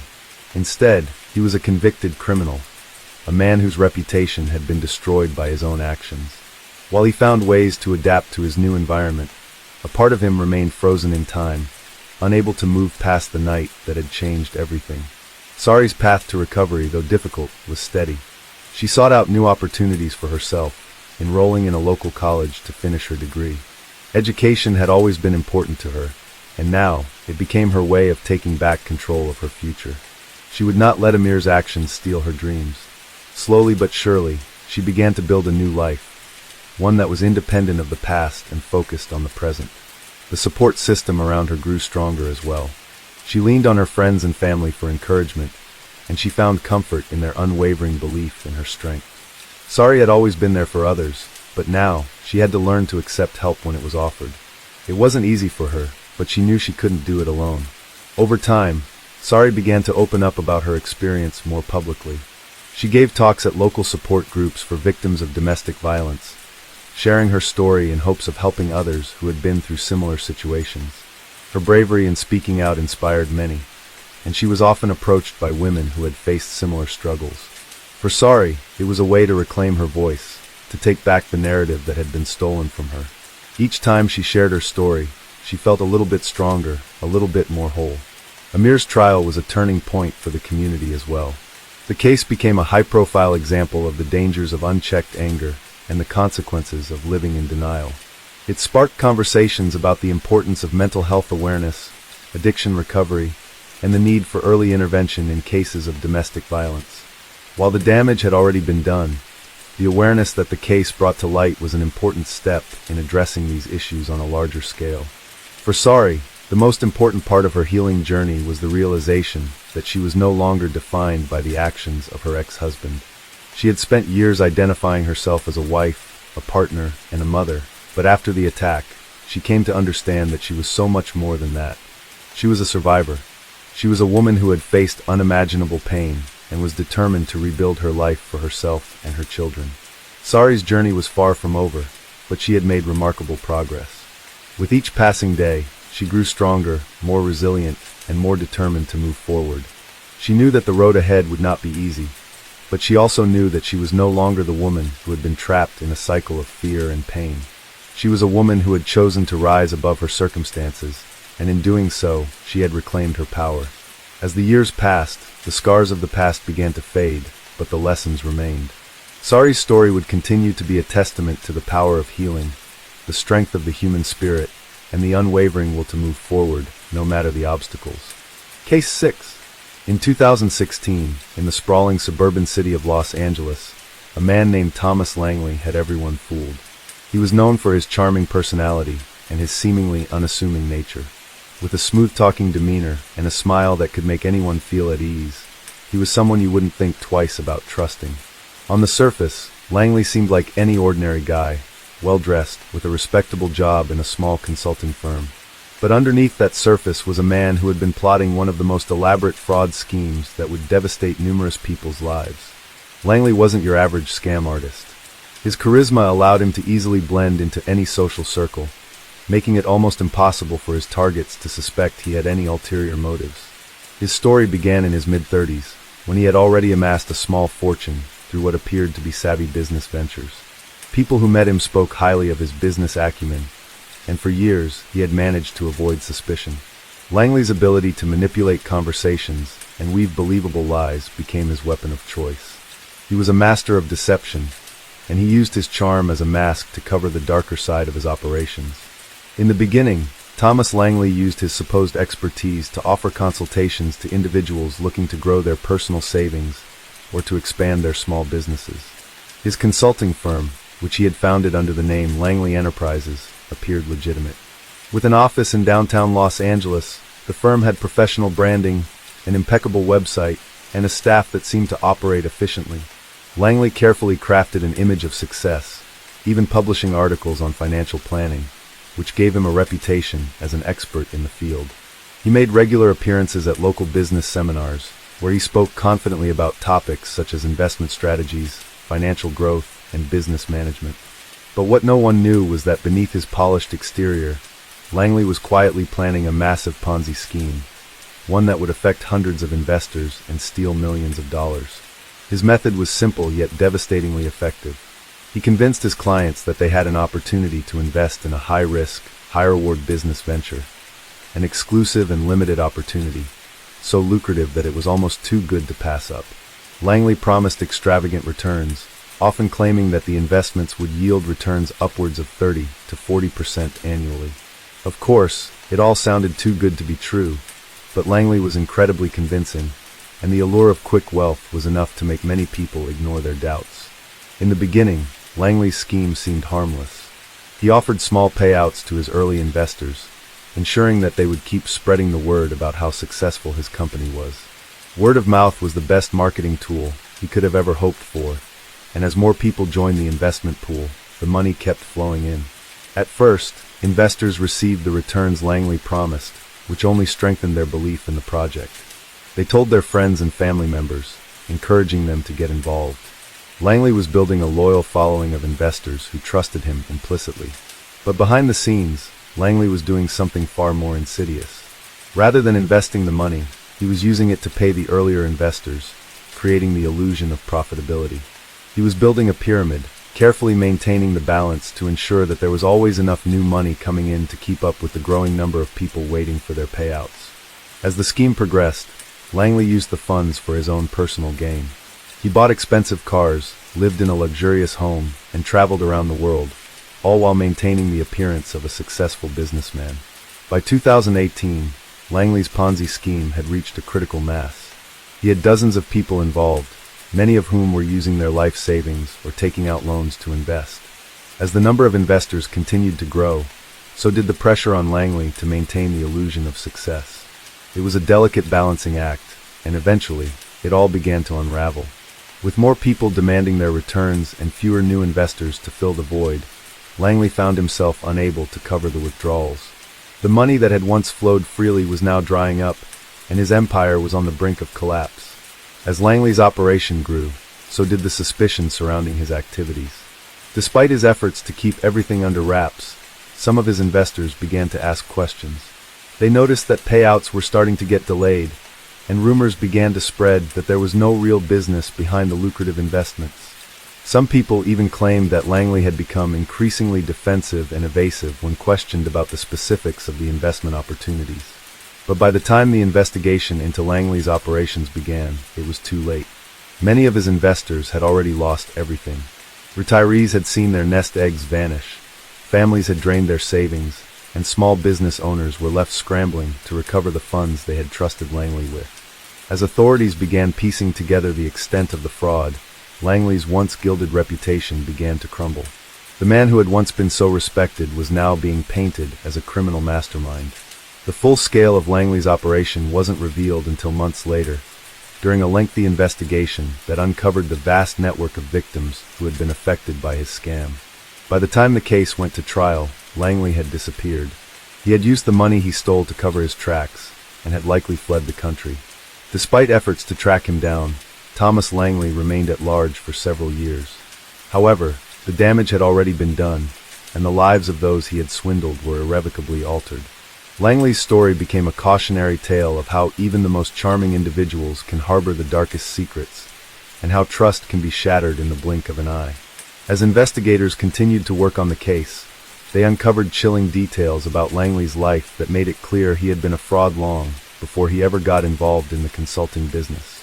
His past was filled with instances of dishonesty and manipulation, and his rise to success was built on a foundation of lies. The case of Thomas Langley would go on to be one of the most talked about fraud cases in Los Angeles history. Thomas Langley's disappearance was as dramatic as his rise to infamy. After being put on the FBI's most wanted list, he became a ghost, a name whispered in the offices of law enforcement and a constant subject of news reports. For those whose lives were shattered by his fraud, the pain of losing everything they had worked for was compounded by the knowledge that Langley was still out there, living the lavish life they would never get to experience again. In the wake of his departure, authorities began a full-scale investigation into the man who had once been a reputable consultant in the city. As they dug deeper into his past, they uncovered a chilling pattern of behavior that painted a portrait of a man driven not just by greed, but by a deep-seated need for control and power. Thomas Langley wasn't merely a con artist. He was a master manipulator who had carefully cultivated a persona that allowed him to move undetected for years. Langley's childhood, it turned out, had been less than ideal. Raised in a small town in Pennsylvania, Langley had experienced the kind of early life that fostered resentment and a desire to escape. His father had been an alcoholic, prone to fits of rage, while his mother was emotionally distant. Langley had grown up in an environment where survival, not love, was the focus. At an early age, he had learned to manipulate those around him in order to get what he needed. Whether it was manipulating his parents into giving him more money or convincing his teachers to overlook his misbehavior, Langley was always able to use his charm to get out of sticky situations. As Langley grew older, his talents for manipulation only grew stronger. He attended a local college in Pennsylvania, where he majored in business. It wasn't long before he discovered that his true strength lay in convincing others to part with their money. His college years were filled with schemes, small ones at first, like running fake online businesses or pretending to be a consultant for companies that didn't exist. But these small scams were just the beginning. By the time Langley graduated, he had already mastered the art of deception, and he knew that he was capable of pulling off much bigger scams. After college, Langley moved to New York City, where he briefly worked in finance before moving to Los Angeles. It was in California that Langley found the perfect environment to execute his grandest scheme. The city, filled with aspiring entrepreneurs, was the ideal breeding ground for the kind of investment fraud he was planning. Langley knew that he would have to blend in, that he would need to convince people that he was one of them, just another successful businessman looking to make a name for himself. And that was exactly what he did.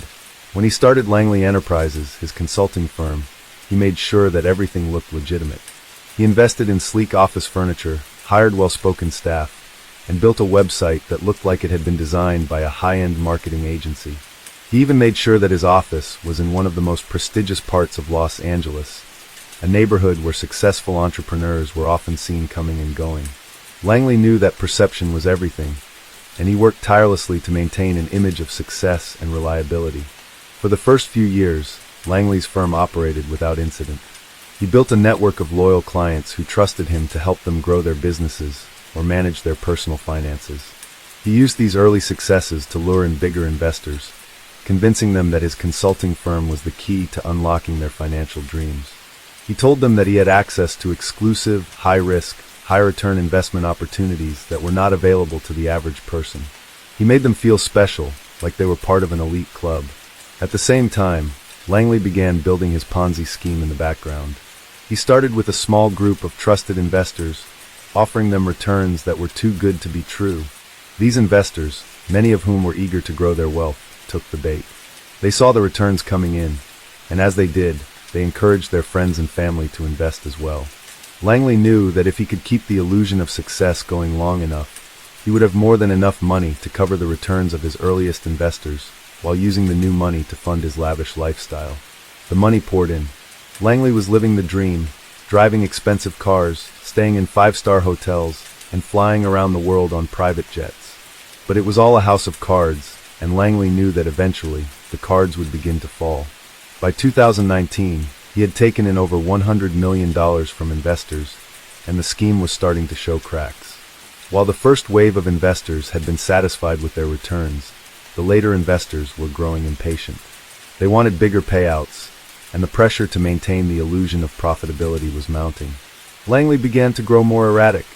He started making promises to investors that he could no longer keep. He would make up excuses for delays, blaming everything from market fluctuations to internal restructuring at his company. But these excuses weren't enough to keep his investors from getting suspicious. Some began to ask for proof of their investments, but Langley, ever the smooth talker, was able to deflect their concerns. He reassured them that everything was fine, that they were still on track to make massive returns. But as more and more people demanded their money back, Langley began to panic. He could no longer keep up with the payouts, and the walls were closing in. He made several attempts to shore up his finances, borrowing money from lenders, and even using his own personal credit to cover some of the gaps. But in the end, it wasn't enough. The inevitable crash was coming, and Langley knew it. In late 2019, Langley's operation began to unravel. A few of his investors, suspicious about the delays and evasions, filed complaints with the Better Business Bureau, prompting an investigation into his company. By the time authorities started digging into Langley's business practices, his empire was already on the verge of collapse. It didn't take long for investigators to connect the dots. Langley had been using the money from new investors to pay off earlier ones, a textbook Ponzi scheme. They found that his company had no real assets, no genuine investments, and no legitimate business ventures. It was all smoke and mirrors. As law enforcement began to piece together the full extent of the fraud, they realized just how many people Langley had affected. They were no longer just dealing with a few disgruntled investors. They were looking at a full-blown financial crisis, with hundreds of people having lost everything. While investigators were busy tracing Langley's movements, a manhunt was launched. They knew that Langley would likely try to flee the country, but they had no idea where he might go. His sudden disappearance left his investors reeling, with many of them unable to comprehend that they had been duped by a man they had trusted so completely. Langley's story, however, didn't end with his disappearance. As the investigation progressed, more victims came forward, some of whom had lost their entire life savings, their homes, and even their businesses. Langley's scheme had devastated lives in ways that could never be undone. The victims were left to pick up the pieces, knowing that they would never get back what they had lost. Despite the trail going cold for years, the investigation into Langley's fraud operation continued. It would become one of the longest-running cases of its kind in Los Angeles history, with law enforcement and financial experts working tirelessly to uncover the full scope of the damage. But Langley, it seemed, had vanished into thin air, his name becoming synonymous with betrayal and greed. The months stretched into years, and as time wore on, the hope of catching Thomas Langley began to fade. Investigators were left with little to go on. Langley had erased every trace of his past, leaving behind no paper trail, no connections that could be exploited. His records had been carefully cleaned, his digital footprint practically non-existent. It was as though he had disappeared without a trace, leaving only the wreckage of his victims and the hollow promises of wealth he had fed them. But one thing Langley hadn't accounted for was the tenacity of those he had wronged. The victims, devastated by their financial ruin, became determined to see justice done. A grassroots movement began to take shape, as former investors formed support groups and began pooling their resources to investigate Langley themselves. They couldn't rely on the authorities alone. They had to take matters into their own hands. This was more than just a fight for money. It was a battle for their dignity, for the sense of justice they felt had been denied to them. Among the victims was a woman named Rebecca Grant, a former high-powered executive who had worked in Silicon Valley for years. Rebecca had been one of Langley's early investors, trusting him with a significant portion of her retirement fund.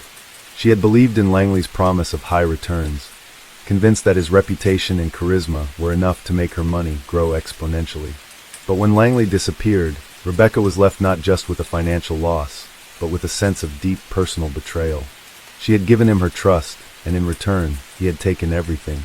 Rebecca was one of the first to lead the charge in holding Langley accountable. She organized meetings with other victims, some of whom had lost their entire life savings, others who had borrowed money to invest in Langley's schemes. They were all united by the same sense of betrayal, and they were determined to see Langley pay for his actions. They pooled their resources, hiring private investigators and cybersecurity experts to try to track down Langley's whereabouts. It was a long shot, but Rebecca was willing to do whatever it took. As the group worked tirelessly to uncover clues, they discovered something chilling. Langley had left behind a trail, one that had remained hidden for years. They found connections to shell companies in foreign countries, financial transactions that were cleverly disguised to look legitimate. They also discovered a network of people who had worked for Langley, people who had unknowingly helped him launder his ill-gotten gains. These individuals had all disappeared too, their roles in the operation swept under the rug. One of the more surprising revelations was that Langley had maintained a network of offshore accounts in multiple countries. This was not just a man running a fraudulent consulting firm. Langley had built an intricate web of financial transactions across borders, hiding his wealth in plain sight. Some of these accounts had been dormant for years, but others had shown signs of activity, sending small, untraceable payments to various recipients. It was as if Langley was still alive, still orchestrating a game from the shadows, and it became clear that his disappearance was part of a much larger scheme. But the most crucial piece of evidence came from an unexpected source. After months of investigation, Rebecca's group managed to track down one of Langley's former associates, a man named Jason Miller. Jason had worked closely with Langley during the height of the Ponzi scheme, helping to manage investor relations and orchestrating the elaborate lies that Langley fed to his clients. He had been one of the few people who truly knew Langley, and when the pressure became too much, Jason had disappeared, just like the rest of them. Through careful investigation, the group managed to find Jason living under an assumed name in a small town in Nevada. He had been living a quiet life, far removed from the chaos he had left behind, but Rebecca and her team were able to convince him to speak. Jason, it turned out, had a conscience. While he had been complicit in the fraud, he was now racked with guilt over the pain he had helped cause. He agreed to provide valuable information in exchange for immunity from prosecution. Jason led Rebecca's group to a hidden villa in the outskirts of Los Angeles, where Langley had been living in the years before his disappearance. The villa was not the luxurious mansion that many had imagined. Instead, it was a modest property, located far from the public eye. But inside, they found evidence that suggested Langley had been preparing for his escape long before he vanished. He had gathered a collection of fake passports, multiple forms of identification, and a series of encrypted hard drives that contained information about his financial activities. With this new lead, the FBI was once again brought into the investigation. Jason's testimony provided the missing link in the case, and authorities were finally able to piece together the scope of Langley's fraud operation. They learned that Langley had been operating the Ponzi scheme for nearly a decade, manipulating investors and raking in millions while hiding his true intentions. The full extent of his deception was beyond anything they had imagined, and the damage he had caused was far greater than anyone could have anticipated. It took several more months, but the combined efforts of the private investigators, the FBI, and Rebecca's group finally led them to Langley's location. He had been living under a new identity in Mexico, blending in with a community of expatriates. He had changed his appearance, adopting a new name, and even starting a new business venture. But Langley's past caught up with him, and in 2022, he was arrested at a small cafe in Guadalajara. The long hunt was over. Langley's arrest was a bittersweet moment for the victims. While they were relieved that he had been caught, they knew that the damage he had caused could never be undone. Langley's Ponzi scheme had ruined lives, destroyed families, and left a scar on the financial industry. Many of the victims would never recover from their losses, and some would never be able to rebuild the trust they had once had in the financial system. In the aftermath of Langley's arrest, the victims group continued their work, ensuring that others would not fall prey to the same kind of deception. Rebecca, who had once been a high-powered executive, now dedicated her life to educating others about the dangers of financial fraud. She traveled across the country, speaking at conferences and seminars, warning investors about the signs of a Ponzi scheme and the importance of due diligence. Langley's trial, which took place in 2023, was a highly publicized event. His lawyers fought tooth and nail to secure a lighter sentence, but the evidence against him was overwhelming. In the end, Langley was sentenced to 30 years in federal prison for his role in the fraud. His once promising future had been obliterated, and he was left to spend the rest of his life paying for the crimes he had committed. But the true tragedy of Thomas Langley's story was not the man himself. It was the countless lives he had shattered, the dreams he had stolen, and the faith he had eroded. For the victims, the road to recovery would be long and painful. Some would never fully recover from the financial ruin they had suffered, while others would carry the emotional scars of betrayal for the rest of their lives. In the end, Langley's rise and fall served as a stark reminder of the dangers of unchecked ambition and the devastating consequences of greed. It was a cautionary tale, one that would echo for years to come in the annals of financial fraud. Langley may have been caught, but the damage he had caused would never be erased. And for those who had been left in his wake, the scars would remain, a permanent reminder of the man who had built an empire on lies and deceit. Case 7. The year was 2018, and the bustling streets of New York City were alive with the endless hum of commuters and the rhythmic clattering of subway trains. Amidst this chaos, a seemingly unremarkable man walked among the throngs of people, blending in as if he were just another face in the crowd. His name was Nicholas Carter, but in the circles where his name mattered, he was known simply as Nick. A man in his late 30s with sharp eyes and a well-groomed appearance, Nicholas had a presence that could command a room.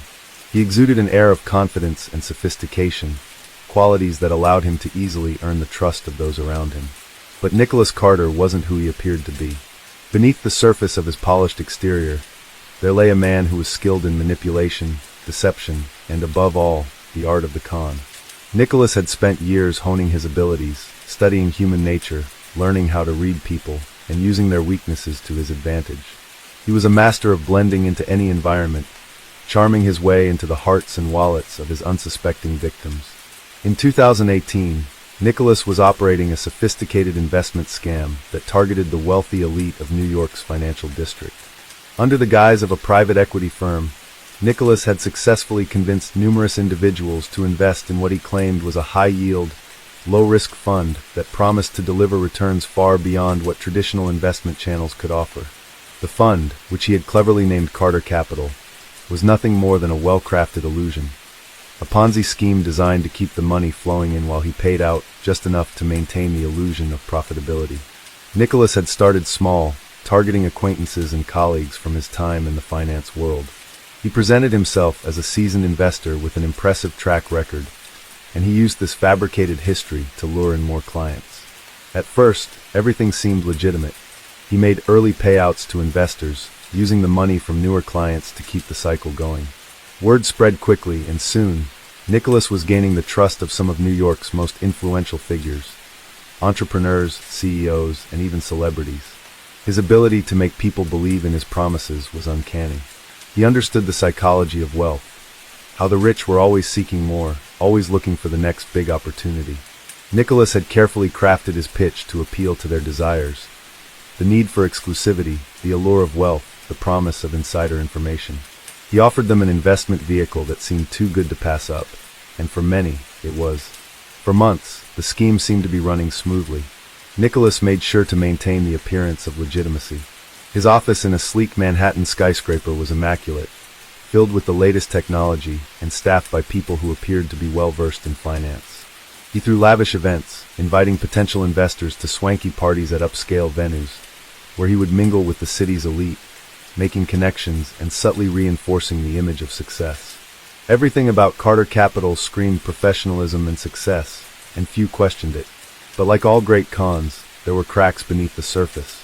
As the months wore on, the number of investors grew, and the amount of money flowing into the scheme increased exponentially. Nicholas had been able to keep things afloat by paying out small returns to the early investors, but the influx of new money had begun to slow. He needed to find new ways to keep the scheme going, and that's when he began to take bigger risks. He started diverting funds into speculative investments that had little chance of success: high-risk real estate ventures, obscure stocks, and even cryptocurrency. Nicholas hoped that some of these ventures would pay off, but they only served to deepen his financial hole. The money that was supposed to be used to pay out investors was now being used to cover up the losses from these risky ventures. The cracks in the scheme were widening, and it was only a matter of time before the truth would come to light. But Nicholas was not a man easily deterred. He was determined to maintain the facade for as long as possible. His charm, his ability to manipulate, and his unwavering confidence were his greatest weapons. He had built a network of loyal followers, people who believed in him and his vision, and he leaned on them heavily as he navigated the increasingly precarious situation. It wasn't just about the money for Nicholas, it was about power. The thrill of controlling people, the rush of watching them hand over their life savings in exchange for the illusion of wealth, was intoxicating. Every new investor was another victory, another notch in his belt. He reveled in the attention, the admiration, and the fear that he could inspire in others. But with every victory, the risk grew. Nicholas knew that if the scheme were ever uncovered, the consequences would be catastrophic. Yet, he continued to push forward, believing that he could outsmart the system, that he could avoid the inevitable fallout. He was careful, meticulous, always a step ahead. But as the scheme grew larger and more complex, it became harder to manage, harder to control. In the fall of 2018, things began to unravel. A whistleblower, an employee who had worked for Nicholas in the early days of Carter Capital, became suspicious of the operation. She had noticed discrepancies in the financial records, payments that didn't add up, and a growing sense of unease within the office. Her instincts told her that something wasn't right. She started to investigate, digging into the company's accounts and discovering that the vast majority of the funds were unaccounted for. She didn't waste time. She contacted the authorities and provided them with the evidence she had uncovered. The FBI soon launched an investigation into Carter Capital, and what they found was shocking. The scheme had grown far beyond what anyone had anticipated. Nicholas Carter had managed to defraud investors out of millions of dollars, and the extent of the deception was staggering. But as the authorities began to close in, Nicholas had already begun to disappear. At the height of the investigation, Nicholas Carter vanished without a trace. His office was emptied, his phone lines disconnected, and his once glamorous lifestyle came to a screeching halt. He had planned for this moment, anticipating that his scheme would eventually be exposed. Nicholas knew that the day would come when the truth would catch up with him, but he had no intention of facing the consequences. In the weeks that followed, investigators worked tirelessly to track down Nicholas. His once glamorous world had crumbled, and he was now a fugitive on the run. The search for Nicholas Carter would become one of the most high-profile manhunts in recent years, with authorities combing through his financial records, tracking his known associates, and scouring his last known locations for any trace of the man who had pulled off one of the most elaborate investment scams in New York's history. But even as the investigation intensified, Nicholas remained elusive. The man who had once seemed so confident, so in control, had become a shadow, a figure who existed only in the whispers of those who had been left behind. As the weeks turned into months, the search for Nicholas Carter intensified. Law enforcement agencies across the country were now involved, tracking every lead and reviewing his extensive network of contacts. His sudden disappearance left many unanswered questions. How could someone so carefully calculated, so methodical in his deception, vanish without a trace? The authorities had discovered that Nicholas had maintained multiple aliases, using a variety of fake identities and offshore accounts to obscure his movements. He was no stranger to evading detection. Meanwhile, the victims of his scheme were left in a state of shock and disbelief. The realization that they had been conned on such a grand scale sent ripples through New York's high society. For many, it was an emotional blow as much as a financial one. These were people who had trusted Nicholas with their money, their livelihoods, and in some cases, their hopes for a comfortable future. Some of them were entrepreneurs who had invested their last savings into what they believed was a sure thing. Others were established businesspeople looking for an opportunity to diversify their portfolios. The devastation was palpable. Among the investors who were hardest hit was Victoria Grant, a well-known socialite and philanthropist. Victoria had been one of Nicholas's first high-profile clients, someone he had courted with promises of great returns and exclusive access to financial opportunities. She had always been cautious with her investments, but Nicholas had swept her off her feet with his charisma and his tales of untapped potential. In the months leading up to the discovery of the scam, Victoria had become increasingly involved with Carter Capital, attending meetings, hosting events, and promoting the firm to her network of wealthy friends. When the truth came to light, she was devastated. Not only had she lost a significant portion of her fortune, but she also felt personally betrayed. Nicholas had played on her vulnerabilities, manipulating her into believing in the legitimacy of his operations. For Victoria, the emotional toll was as severe as the financial one.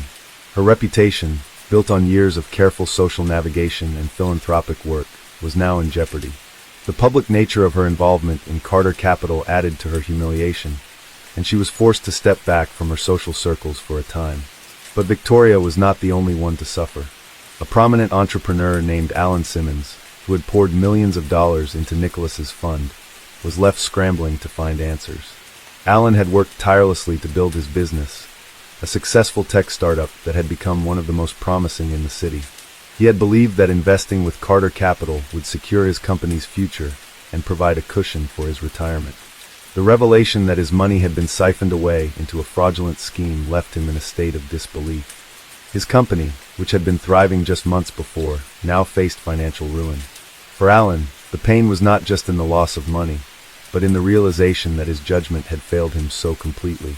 He had been taken in by Nicholas's charm and polished appearance, unable to see the warning signs that now seemed so obvious in retrospect. The betrayal was not just financial, it was personal. Nicholas had become a trusted advisor, a confidant, someone who had presented himself as a partner in success. As the authorities closed in, they found that Nicholas had carefully constructed his web of deception. He had created a network of fake companies and shell corporations, all designed to disguise the true nature of his operations. His financial records were complex, filled with layers of misdirection and false documentation. It was clear that Nicholas had gone to great lengths to cover his tracks, leaving behind few clues that could lead investigators to him. But despite his careful planning, the cracks in the scheme were starting to show. The FBI, working in conjunction with financial analysts, began to piece together the true scope of the scam. They discovered that the funds from Carter Capital had been funneled into a variety of high-risk ventures, many of which were failing. Nicholas had been using the money from new investors to pay off the old ones, a classic Ponzi scheme tactic. But as the flow of new investments slowed, the scheme began to collapse under its own weight. Nicholas had gambled on risky real estate deals in the outer boroughs of New York, betting that a rising property market would allow him to make huge profits. He had invested heavily in several luxury developments, promising high returns to his investors. But the real estate market was not as robust as he had anticipated, and many of his investments began to tank. At the same time, he had taken significant stakes in volatile stocks and cryptocurrencies, hoping that the fluctuations in these markets would generate enough profit to keep the illusion of success alive. In truth, Nicholas had been playing a dangerous game, one that required constant vigilance and an ever-growing pool of new money to sustain it. As the pressure mounted, he began to take even bigger risks, diverting funds from his investors into personal expenses. Lavish vacations, extravagant gifts, and a lifestyle that far outstripped what his legitimate income could support were all part of his carefully crafted image. Nicholas had been living a lie, and the more he accumulated, the more his need for more grew. The FBI was determined to bring Nicholas to justice, but they faced a challenge. Nicholas had been skilled in covering his tracks, and his network was extensive. He had created a false trail of financial documents, using dummy companies and offshore accounts to obscure his movements. He had made use of encrypted communication platforms and burner phones, ensuring that there was no easy way to trace him. Meanwhile, the public fallout from the scam continued to unfold. Victims of the fraud were left scrambling to recover what little they could, but the chances of seeing any of their money again were slim. The financial toll was severe, but the emotional impact was even greater. Trust, once broken, is difficult to rebuild, and many of those who had invested in Carter Capital found themselves questioning their own judgment.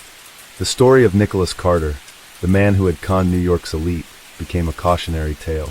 His rise and fall were the subject of news reports and documentaries, a symbol of the dangers of unchecked greed and blind trust.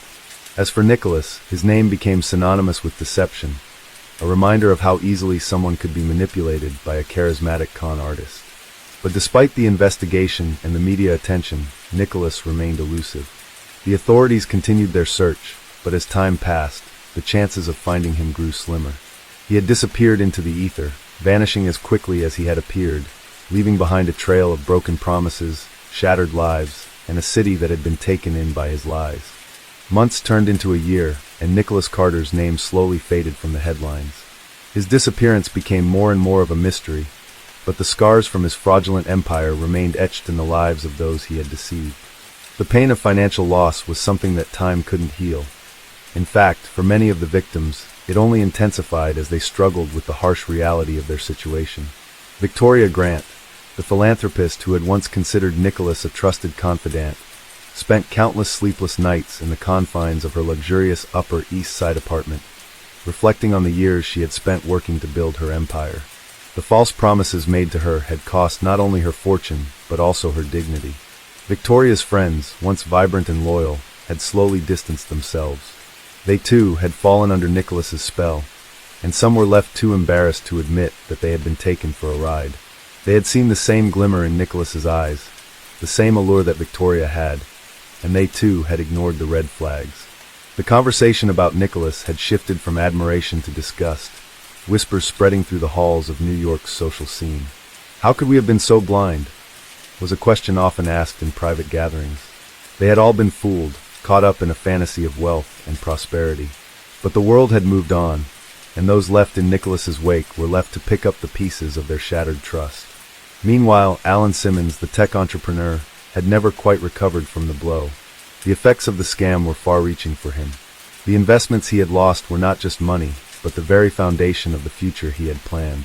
Alan had been known for his innovation, his sharp business acumen, and his resilience in the face of adversity. However, nothing could have prepared him for the emotional toll of being deceived by someone he had trusted so completely. The company he had spent years building now faced a difficult future. Several investors, once eager to fund his next big breakthrough, pulled out after hearing about the scandal surrounding Carter Capital. The news of Nicholas's involvement in multiple fraudulent schemes began to spread beyond the social circles of the city. Investigators had discovered that Nicholas's network wasn't confined to just New York. He had set his sights on victims all across the country, using his charm to infiltrate financial hubs in cities like Chicago, Los Angeles, and Miami. There were rumors that he had operated on an even larger scale than anyone had initially realized. He had duped investors across multiple states, building a network of deceit that spanned the country. But with each passing day, it seemed less likely that the authorities would ever catch him. He was good at covering his tracks, and the authorities had no leads on his whereabouts.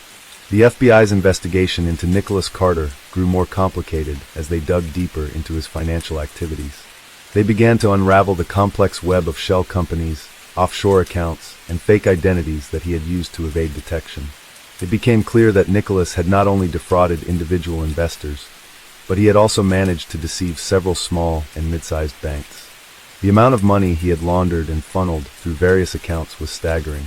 It was said that Nicholas had used an intricate network of fake loans, false transactions, and dummy corporations to cover up his tracks. The FBI's team of forensic accountants worked tirelessly, poring over thousands of pages of financial documents and trying to trace the flow of money. But Nicholas's network was sophisticated, so sophisticated, in fact, that the investigators began to question whether he had help from the inside. There were whispers of collusion, that Nicholas may have had associates within the banking industry, people who were willing to turn a blind eye to the illegal activities in exchange for a cut of the profits. Days turned into weeks, and still, no one knew where Nicholas had gone. The once charismatic financier had vanished, leaving only a trail of devastation. His former clients, now filled with anger and betrayal, were left to fend for themselves. Many of them filed lawsuits in an attempt to recover their losses, but with little success. It was clear that Nicholas had taken extreme measures to hide his assets, and most of them were out of reach.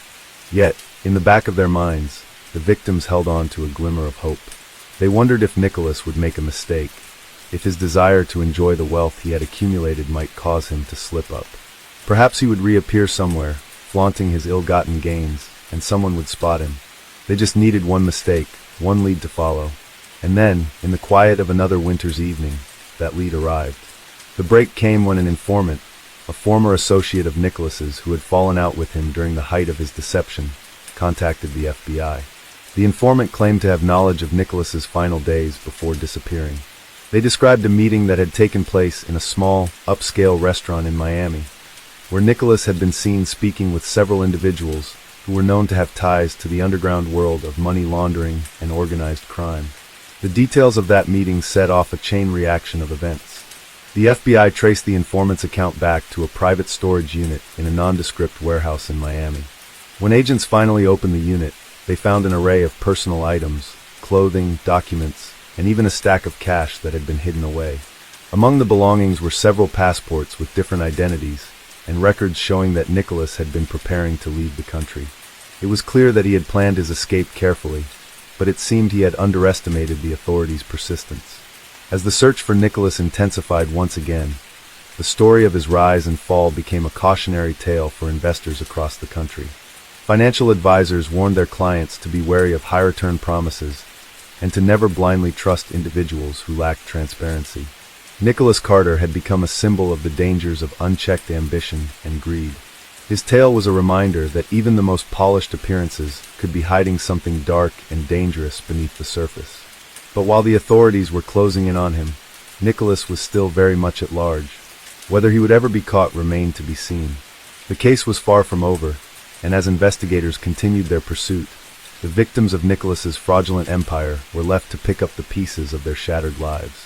In the end, the story of Nicholas Carter was not just about a man who had deceived thousands, but about the consequences of unchecked trust, the fragility of wealth, and the devastating impact of a lie that had spread across the nation. Case 8. In the spring of 2016, Los Angeles, California, was the setting for a scandal that would shock both the financial world and the glamorous entertainment industry. The mastermind behind the operation was none other than Luke Davidson, a man whose charm and good looks had earned him a reputation as one of the most influential young entrepreneurs in the city. Standing at 6 feet 2 inches with a well-groomed beard, sharp jawline, and a wardrobe that screamed luxury, Luke appeared to be the embodiment of success. His social media profiles were full of pictures that showed him mingling with high-profile celebrities, attending exclusive parties, and enjoying the finest things life had to offer. To outsiders, he was the perfect embodiment of the American dream. But behind the facade of wealth and sophistication lay a web of deception that would come to unravel in the most unexpected way. Luke's story began like many others. He grew up in a middle-class family in the outskirts of Los Angeles, where his parents, both hard-working professionals, instilled in him the values of ambition and perseverance. He graduated from a private high school with honors and went on to study business at a prestigious university in the city. During his college years, Luke developed a keen interest in the world of finance and technology. He saw the rise of tech companies, particularly in Silicon Valley, and decided that he too could make it big in the world of startups. He was known for his charisma, a trait that helped him build a strong network of investors and influencers in the city. By the time he was 25, Luke had already founded 2 failed tech startups, but his charm and smooth talking had kept him afloat. He learned from his mistakes and knew how to spin them into stories of resilience and growth. It was this ability to create a narrative that would later help him pull off the grandest scam Los Angeles had ever seen. In 2015, Luke founded a new company called Nova Ventures. According to his pitch, Nova Ventures was a cutting-edge tech firm specializing in artificial intelligence and blockchain technology. The company, he claimed, would revolutionize industries ranging from healthcare to finance by using AI to predict market trends and optimize business operations. Luke sold the vision with such confidence that even the most skeptical investors were swept up in the excitement. Nova Ventures was not just another tech startup, it was a movement, and Luke was its charismatic leader. He crafted a compelling story about a team of brilliant engineers and scientists who were working tirelessly to develop groundbreaking solutions. Luke's social media presence reflected this narrative, showcasing the team at work in sleek, modern offices, attended by people who seemed to be always on the edge of discovering the next big thing. Investors were hooked. He held lavish private events and gatherings where investors were treated to dinners at high-end restaurants and exclusive networking sessions. He even made personal phone calls to major investors, assuring them that Nova Ventures was on the brink of a breakthrough. The company's stock value soared, and Luke's circle of wealthy investors and venture capitalists grew. Many were impressed by his apparent vision and the highly sophisticated technology he was developing. They didn't question the lack of tangible products or prototypes, trusting that Luke would deliver on his promises in due time. For a while, things seemed to be going well. Luke lived a lifestyle that many could only dream of. He was regularly featured in industry magazines as one of Los Angeles's most promising young entrepreneurs. His photos graced the pages of Tech Innovator and LA's 30 Under 30 lists. He was photographed next to celebrities and billionaires, establishing himself as a fixture in the city's elite social circles. His wealth grew, and so did his influence. But beneath the surface, things were falling apart. Luke's claims about Nova Ventures and its innovative technologies were nothing more than carefully crafted lies. The company had no breakthrough AI algorithms, no blockchain technology, and no real product to speak of. Instead, Nova Ventures was merely a shell company that existed to attract investment funds. Luke was using the money he collected from investors to maintain his lavish lifestyle, expensive cars, luxury condos, and private jet flights. He also had a network of associates who helped him orchestrate the scheme, creating fake documents, forging emails, and maintaining the illusion of a thriving company. As the months passed, a few sharp-eyed investors began to ask questions. Some were becoming increasingly frustrated with the lack of progress and the vague updates they were receiving. They were growing suspicious of the delays, especially as Nova Ventures continued to burn through their funds without producing anything tangible. But Luke, always the smooth talker, reassured them. He told them that technology development was a slow process and that they needed to be patient. He even promised that the company would soon be ready for a major public offering, which would make them all rich. However, by the beginning of 2016, the cracks in Luke's empire were starting to show. Some investors, unable to get direct answers from him, began to dig deeper into the company's finances. They found discrepancies in the financial reports, and soon, a few smart investigators uncovered the truth. Nova Ventures had never developed any legitimate technology. It had merely been a vehicle for Luke to collect funds under false pretenses. The money was being funneled into personal accounts, shell companies, and offshore bank accounts. When the investigation gained traction, Luke began to panic. His high-profile lifestyle that had once masked his criminal activities was now at risk of unraveling. He started distancing himself from the company, pretending to be on an extended business trip abroad. In reality, he was fleeing the city, knowing that the authorities were closing in on him.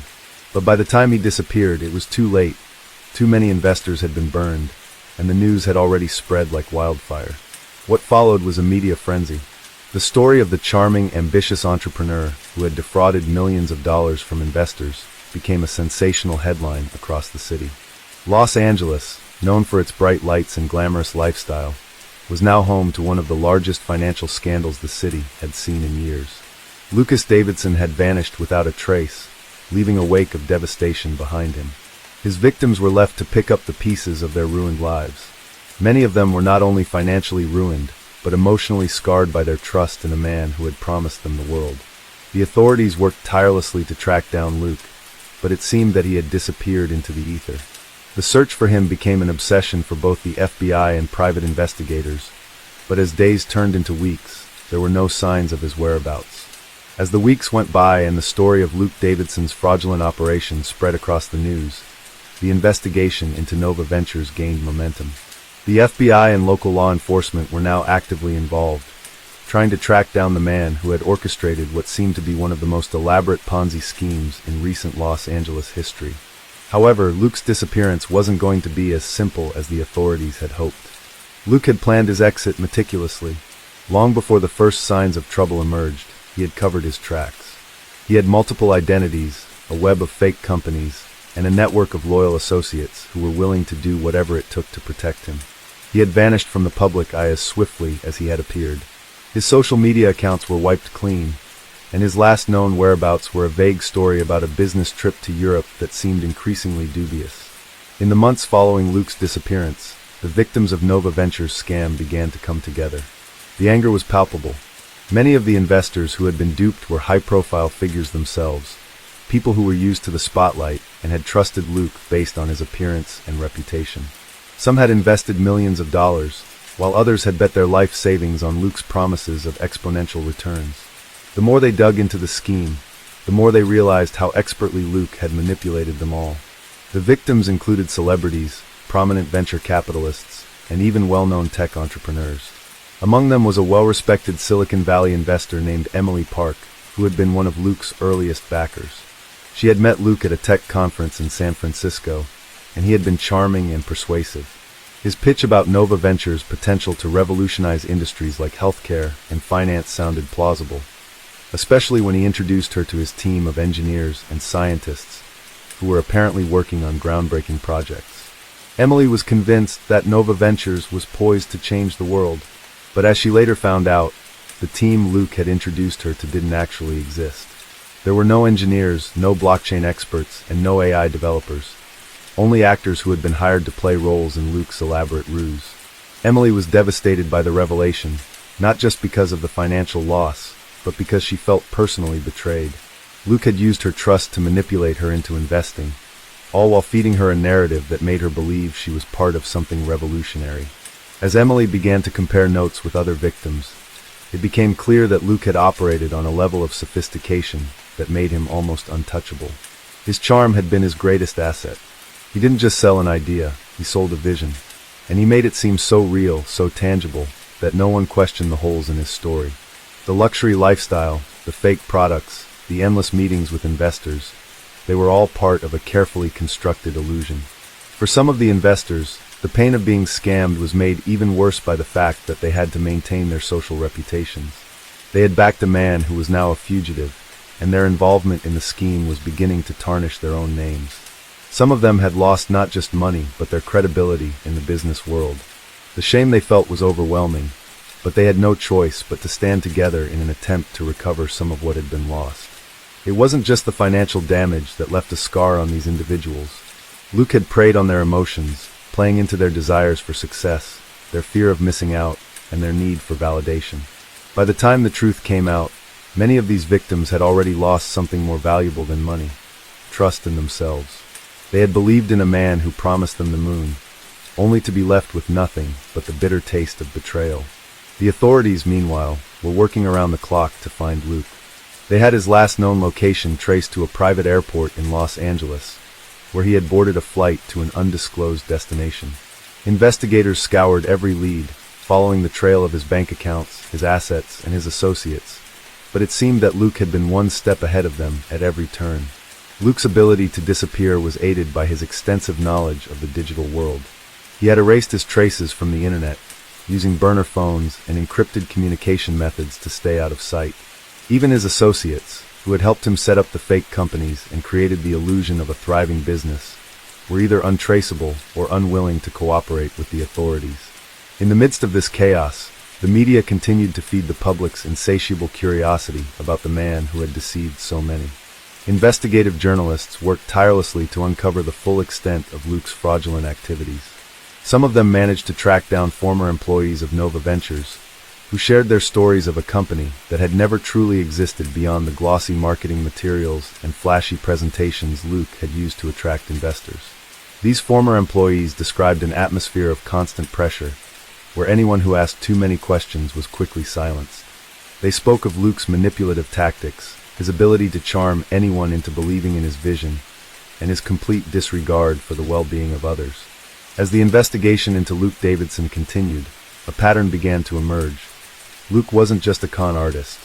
He was a master manipulator who understood the psychology of trust. He knew that people wanted to believe in something extraordinary, something that would set them apart from the rest of the world. And he knew how to sell that dream, no matter how unrealistic it was. The more the authorities uncovered, the more it became clear that Luke's scam had been years in the making. Nova Ventures had been his final, grand deception, but it was not the first time he had pulled the wool over people's eyes. His earlier failed ventures, which had seemed like simple business misadventures, were actually just practice for his ultimate scheme. Each failure had taught him a little more about what worked and what didn't, about how to control the narrative and keep people believing in him no matter what. The FBI, now armed with an understanding of Luke's modus operandi, began to focus on the international aspect of the case.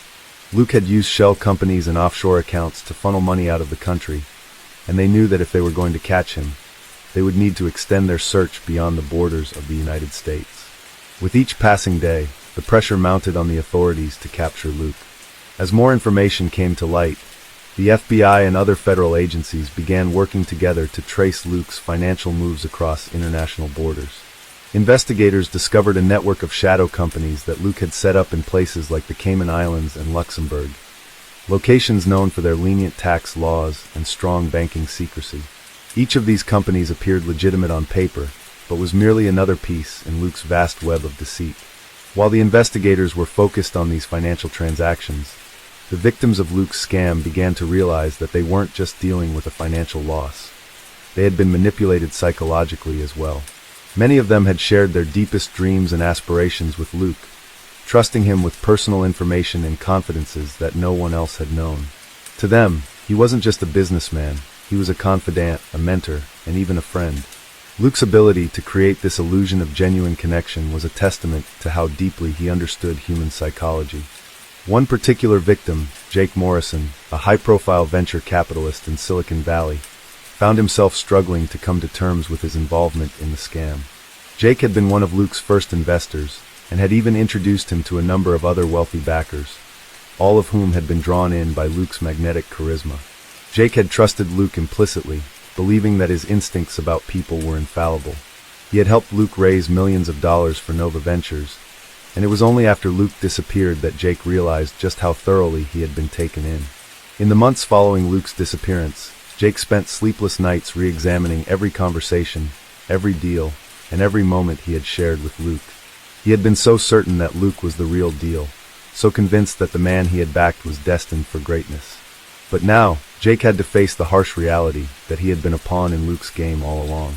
The shame and guilt were overwhelming. Jake had not only lost his money, but his credibility in the world of venture capital. His colleagues, many of whom had warned him about Luke's flashy, too-good-to-be-true promises, now saw him as a fool. And while Jake was determined to recover from this setback, he knew that the emotional cost of his involvement in the scam would take years to heal. In the meantime, the FBI's investigation took a dramatic turn when they uncovered a set of encrypted emails that seemed to lead directly to Luke. These emails had been sent from a burner account, making it nearly impossible to trace them back to their source. But after painstakingly analyzing the metadata and piecing together the digital trail, agents were able to confirm that these messages had been sent by Luke himself, despite the fact that he had been living under a different identity for months. The emails detailed his plans to establish an entirely new network of businesses under different names, with the goal of continuing his scheme and eventually laundering the millions of dollars he had stolen. Luke had been working tirelessly behind the scenes, plotting his next moves while staying one step ahead of the authorities. As investigators closed in on Luke, they learned that he had developed a reputation for his ability to outsmart law enforcement. He was known to have a vast network of contacts who could help him erase his tracks, and he had used these connections to facilitate his escape from the country. But despite all of his efforts, the walls were beginning to close in. With each passing day, the net grew tighter around him. By the time the authorities had gathered enough evidence to issue an international warrant for Luke's arrest, he had already moved again. They tracked him to a luxury yacht anchored off the coast of Brazil, where he was reportedly living under yet another alias. The yacht, a sleek and sophisticated vessel, was registered in a shell company that was, of course, owned by one of Luke's many fake identities. As agents worked with local authorities in Brazil to apprehend Luke, the clock was ticking. They knew that Luke would stop at nothing to escape, and they also knew that his network of loyal followers might try to intervene. The danger of confronting a man like Luke, who had already shown his ability to deceive and manipulate, was not lost on the authorities. They had no choice but to approach with caution. The final confrontation with Luke, when it came, was a carefully orchestrated operation. Brazilian federal agents, working in conjunction with the FBI, raided the yacht in the dead of night. Luke was taken by surprise, and despite his earlier efforts to plan for every eventuality, he found himself facing a team of agents who were prepared for his tricks. He was arrested and flown back to the United States to stand trial for the countless crimes he had committed.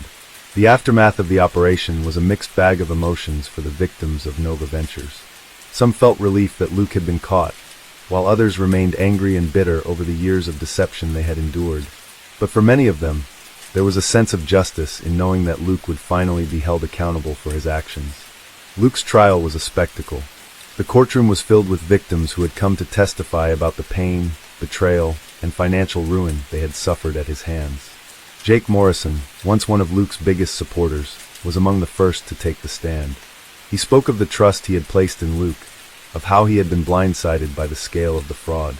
As he recounted the events leading up to the discovery of the scam, he could feel the weight of the shame lifting off his shoulders, though it would take years before he truly healed. When Luke was finally convicted of fraud, conspiracy, and money laundering, he was sentenced to 25 years in federal prison. His assets were seized, and efforts to repay his victims began, though most of them knew that the chances of recovering their lost funds were slim. For those who had been caught in his web, life would never be the same. The financial damage was undeniable, but the emotional scars were even more lasting. Trust had been shattered, and the reality that Luke had deceived so many people who had once trusted him as a friend, was a hard pill to swallow. But through the darkness of betrayal came a sense of strength.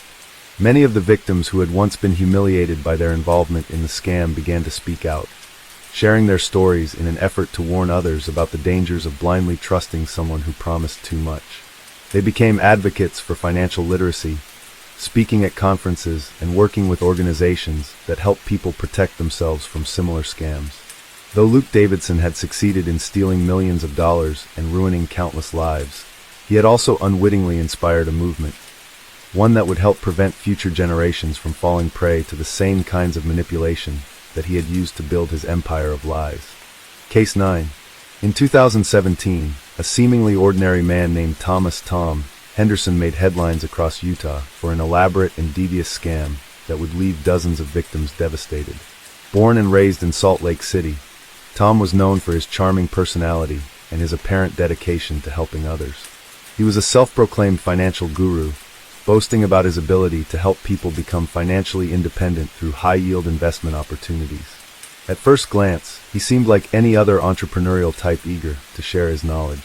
However, behind his affable exterior lay a mind capable of orchestrating one of the most complicated and manipulative fraud schemes the state had ever seen. Tom had always been a smooth talker. From an early age, he had a knack for making people believe in his abilities, even when his resume was less than impressive. After high school, he attended a local community college but dropped out after just one semester. Rather than pursuing a traditional career, Tom started dabbling in various business ventures, all of which ended in failure. He briefly tried selling insurance, worked as a car salesman, and even briefly worked in real estate, but nothing seemed to stick. It wasn't until he became involved in online forums and investment clubs that his true talents began to shine, not for making money but for convincing others to hand over their own. In 2015, Tom founded a company called Henderson Financial Solutions, promising clients access to exclusive investment opportunities in a variety of markets, including stocks, real estate, and cryptocurrency. The website was sleek, professional, and full of testimonials from individuals who claimed to have profited enormously from Tom's advice.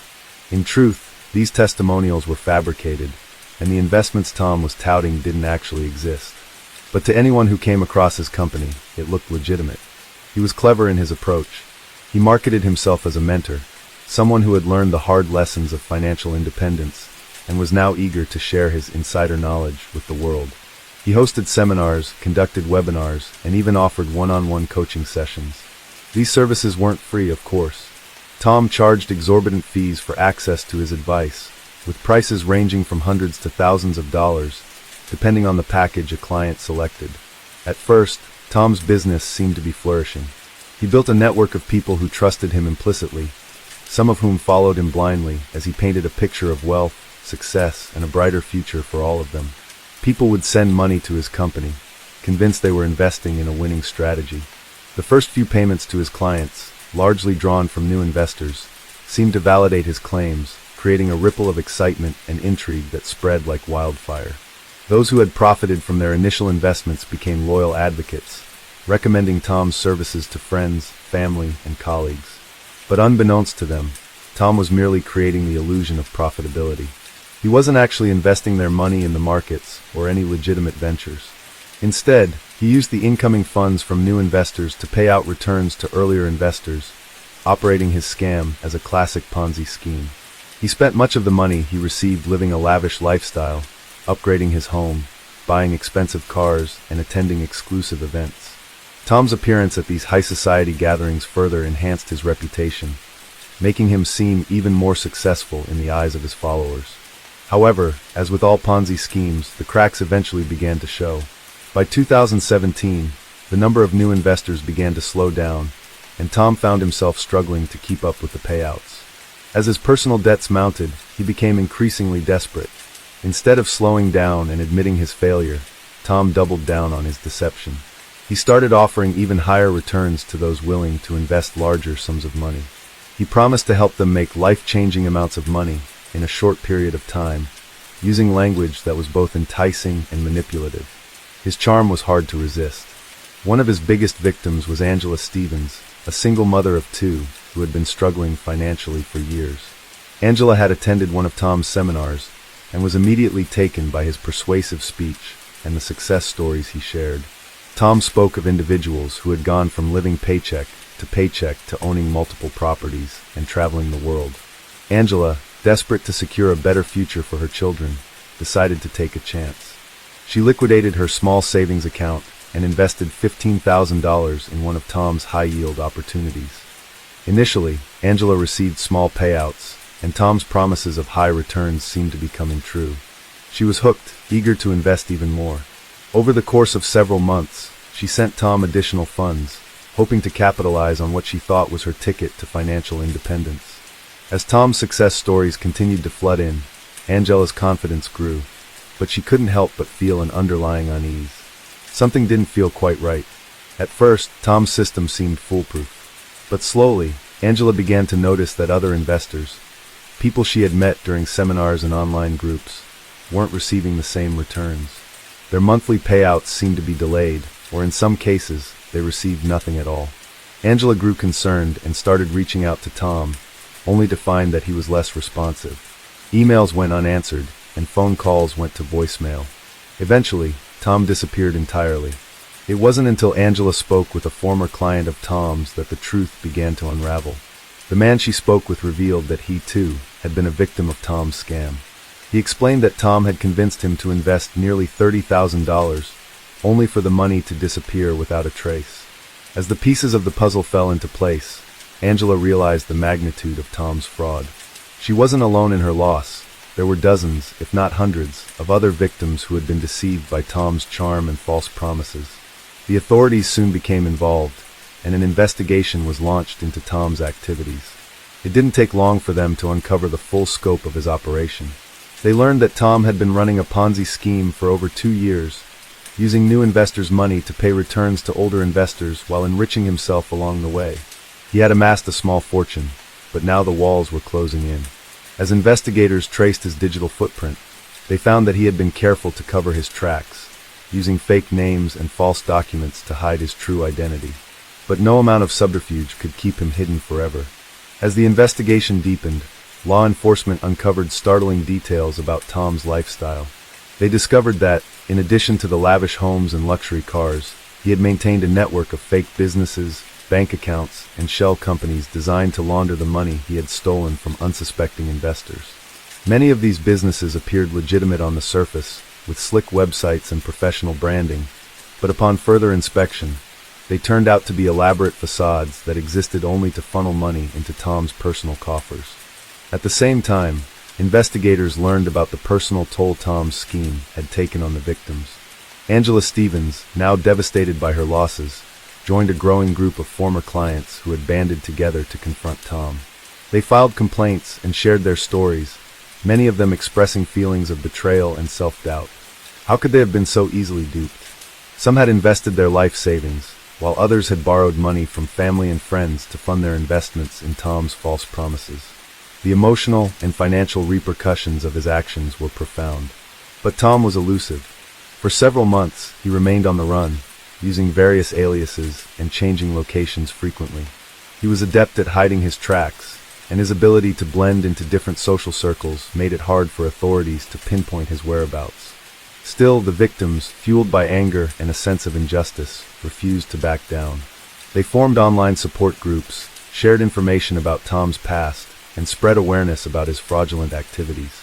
As the group grew in numbers, they realized they were not just victims, they were survivors. Together, they became determined to see Tom held accountable for his actions. The breakthrough came when a former associate of Tom's, who had been involved in one of his fake businesses, came forward with crucial information. This person, who had once been a trusted ally of Tom, had begun to suspect something was amiss when the payouts started slowing down. After some investigation of their own, they had come to the same conclusion as the victims. Tom was running a scam. This insider provided the authorities with detailed information about Tom's operations, including his hidden assets, the methods he used to avoid detection, and the names of other individuals who had been involved in his schemes. Armed with this new information, law enforcement closed in on Tom's location. They tracked him down to a small town in northern Utah, where he had been living under a fake name and working as a consultant for a tech company. It wasn't long before a SWAT team raided the home where Tom had been hiding. He was arrested without incident, but the emotional toll on his victims was far from over. Tom Henderson's trial began in early 2018, and it quickly became a media sensation. Victims from all over the country traveled to Utah to testify about their experiences with him. They spoke of their hopes and dreams that had been shattered by his lies, and many openly wept as they recounted the hardship he had caused them. Angela Stevens took the stand, her voice shaking as she explained how Tom's promises had led her to make the hardest financial decision of her life, only to lose everything. She told the jury how she had trusted Tom with her children's future, and how that trust had been shattered. Her testimony was powerful, and it resonated with many in the courtroom. Tom, for his part, showed little remorse during the trial. He sat in the defendant's chair with a smug expression, as if he didn't understand the gravity of his actions. His defense attorney argued that Tom had merely made bad business decisions, and that he was a victim of his own greed, but the evidence against him was overwhelming. In the face of mounting pressure, Tom's attorney eventually advised him to take a plea deal, which would reduce his sentence in exchange for his cooperation. In the end, Tom Henderson pled guilty to multiple counts of fraud, wire fraud, and money laundering. He was sentenced to 15 years in federal prison, a sentence that many of his victims felt was far too lenient given the devastation he had caused. Nonetheless, it was a rare moment of justice in a case that had seemed almost too convoluted to untangle. For Angela Stevens and the other victims, the trial marked the end of a long and painful journey. They had sought accountability, and while it did not restore what they had lost, it brought them a measure of closure. The story of Tom Henderson's rise and fall serves as a cautionary tale about the dangers of trusting those who make grandiose promises of wealth and success. His charm and smooth-talking ways had masked the darkest intentions, and countless individuals were left to pick up the pieces of their broken lives. In the end, though, justice prevailed, and those who had been deceived were able to move on, determined to never fall for a scam again. The trial of Tom Henderson was a spectacle, not only for the victims, but for the public at large. News outlets, especially those in Utah, followed the case closely. His arrest and subsequent guilty plea were covered extensively, but what followed in the aftermath was a mixture of emotions. While many hoped his prison sentence would offer them closure, the lingering questions about how such a large-scale scheme could have continued for so long remained unanswered. The years that followed his conviction saw the victims struggling to rebuild their lives. Many had lost their homes, their families, and in some cases, their sense of security. For some, the financial loss was only part of the story. They felt betrayed by someone they had trusted, someone who had appeared genuine and even likable. Tom's ability to mask his true intentions was his most insidious trait. He had the charm of a seasoned salesman, the kind of person who could convince anyone of their potential success, while skillfully masking his own desperate attempts to climb a ladder built on deceit. Angela Stevens, who had once stood at the forefront of the victims' fight for justice, struggled to come to terms with the years of emotional turmoil.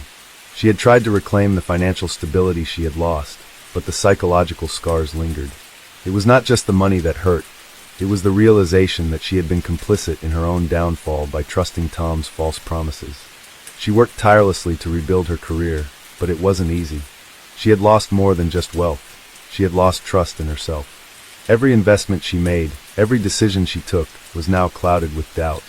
The guilt that weighed on her was something she would have to learn to carry, but with the support of the other victims, she slowly began the long process of healing. As for the other victims, some managed to find peace after the trial. They turned to therapy, support groups, and their own families to help them recover from the damage caused by Tom's manipulation. Yet, many of them were forever changed. The allure of quick money and promises of success had seduced them, and they had learned the hard way that there were no shortcuts in life. They had been burned, but they hoped others would learn from their pain. In the years following his conviction, Tom Henderson's name became synonymous with financial fraud in Utah. His story was discussed in universities, in financial seminars, and among local law enforcement as an example of how far-reaching a con artist's impact could be. His case remained a warning to investors, particularly those who believed in too good to be true opportunities.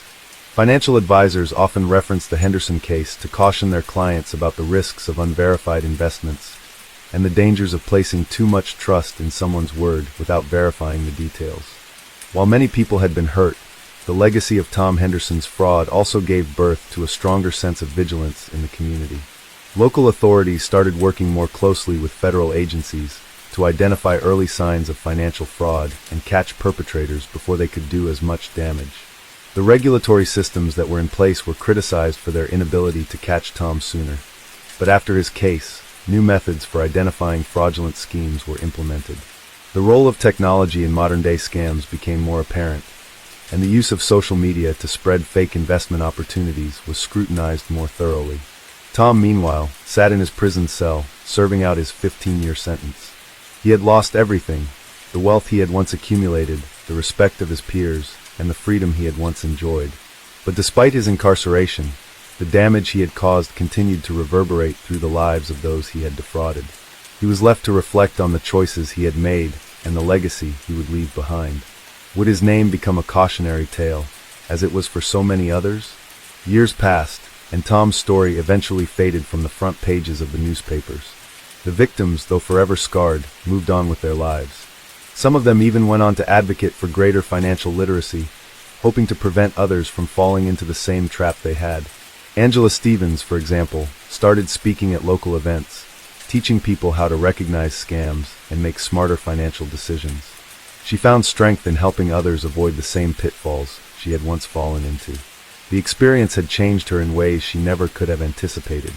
No longer was she the woman who had believed in easy wealth and instant success. She was now someone who understood the value of patience, hard work, and skepticism. Her journey of recovery had been long and filled with setbacks, but she had come out stronger on the other side. And while the wounds inflicted by Tom Henderson's fraud may have healed in some ways, the lessons learned from his crimes continued to resonate. It served as a stark reminder that greed and manipulation could have devastating consequences. Trust, once broken, could take a lifetime to rebuild. Case 10. In 2017, a music festival that promised luxury, exclusive performances, and paradise turned into one of the most infamous scams in modern history. The Fire Festival, promoted by entrepreneur Billy McFarland and rapper Ja Rule, promised a glamorous weekend on the idyllic island of Great Exuma in the Bahamas. The event was marketed as a luxury escape, complete with gourmet meals, private villas, and performances from top artists. The advertising campaign was meticulously crafted, featuring supermodels and influencers posting alluring photos of sun-kissed beaches and lavish accommodations. However, the reality was far from what was promised. When festival goers arrived at the island, they were met with disaster. Instead of private villas, attendees were greeted with FEMA disaster relief tents. The gourmet meals advertised turned out to be sliced bread, cheese, and lettuce served in styrofoam containers. The promised luxury experience quickly turned into a nightmare. McFarland, the festival's organizer, had made a series of reckless and fraudulent decisions to cut costs and inflate the event's appeal. Despite claiming that the festival was sold out and a symbol of exclusivity, McFarland had failed to secure the infrastructure, supplies, or even the proper permits to hold the event. Vendors and contractors were never paid, and attendees were left stranded, many of whom had spent thousands of dollars on tickets, accommodations, and travel expenses. As the situation worsened, McFarland attempted to downplay the disaster, even going so far as to post misleading updates on social media to convince people that everything was fine. but it soon became clear that the event was a total failure. The Fire Festival became a symbol of the dangers of social media-driven hype and the lengths people would go to manipulate their audience for profit. Billy McFarland was arrested and charged with wire fraud and other crimes. In 2018, he was sentenced to 6 years in federal prison for defrauding investors and ticket holders out of millions of dollars. His fraudulent scheme had not only damaged the lives of countless individuals, but also tarnished the reputations of those associated with the event. The aftermath of the Fire Festival scam served as a cautionary tale about the dangers of blind trust in social media influencers and the importance of verifying claims before diving into high-stakes ventures. The event's failure also led to changes in how festivals and other events are marketed, with a greater focus on transparency and consumer protection. Following the catastrophic failure of the Fire Festival, the fallout was swift and unforgiving. Social media platforms, which had initially been instrumental in spreading the glamorous vision of the festival, became a powerful tool for the public to voice their frustration and disappointment. Influencers and attendees began posting pictures and videos of their disastrous experiences, showing the reality of the situation. Tents without air conditioning, mattresses scattered across dirt fields, and chaos that contrasted sharply with the glitzy promotional materials that had enticed so many to purchase tickets. In the wake of the disaster, a wave of lawsuits flooded the court system. Attendees demanded refunds for their tickets, which had ranged from $1,000 to $12,000, depending on the level of luxury they were promised. Some individuals, who had paid extra for VIP experiences, sought even more in compensation. Businesses and contractors who had been promised payment for their services also took legal action, adding to the growing list of victims in what many had dubbed the fire fraud. Billy McFarland's actions, while intentional, had far-reaching consequences. Not only did he deceive thousands of attendees, but he also defrauded investors and business partners out of millions. The Fire Festival was supposed to be a groundbreaking event that would redefine the world of music festivals, blending luxury and exclusivity with world-class entertainment. Instead, it became a cautionary tale about greed, mismanagement, and the dangers of unchecked ambition. In 2018, McFarland was sentenced to 6 years in federal prison for wire fraud and related crimes. The judge ruled that McFarland had lied to investors and customers, knowingly falsifying information to secure millions of dollars. The case was a stark reminder of the importance of due diligence and honesty in business transactions. The aftermath of the Fire Festival also left a lasting mark on the music festival industry. Organizers, promoters, and performers became more cautious about their marketing tactics. The disastrous event prompted heightened scrutiny of the festivals and events being advertised, and many companies began implementing stricter guidelines for event marketing, promising greater transparency and accountability. Despite the legal consequences, McFarland's rise and fall would continue to generate media attention. Documentaries, books, and articles about the scandal emerged, offering varying perspectives on what went wrong and how it could have been avoided. The Fire Festival was discussed as a textbook example of how social media and influencer marketing could be weaponized for fraudulent purposes, and how public perception could be manipulated with curated imagery and messages. McFarland himself became a controversial figure. Some saw him as a naive entrepreneur who was in over his head, while others viewed him as a deliberate fraudster. In interviews, McFarland admitted to making mistakes, though he maintained that he had never intended to deceive anyone. His inability to accept full responsibility for the disaster left many feeling that justice had not been entirely served, despite his prison sentence. For the victims, however, the damage was deeper than just financial loss. Many felt humiliated by the experience. The Fire Festival had not just been a failed event. It had been a public spectacle, a story that was shared and ridiculed across the internet. People who had trusted the promises of luxury found themselves in the middle of a chaotic, almost dystopian scenario. The trauma was real, and for some, the scars of the experience would linger long after the media attention had faded. On the other hand, some of the festival goers found solace in coming together as a community. Online groups and forums popped up where they could share their experiences, vent their frustrations, and for some, even find humor in the absurdity of what they had endured. For many, the shared experience of surviving the Fire Festival became a unique bond that helped them cope with the fallout. In the years following the Fire Festival's failure, a stronger emphasis was placed on transparency in marketing, particularly in the luxury event space. The Fire Festival had revealed the dangers of overhyped promotional content and the risks of selling an image rather than an actual experience. People became more cautious of promises that seemed too good to be true, especially when backed by influencers and celebrities whose motives were not always clear. Billy McFarland's name, once synonymous with ambition and success, had become forever linked to one of the greatest frauds of the decade. His story served as a reminder of the dark side of influencer culture and the lengths to which some would go to achieve fame and fortune, no matter the cost.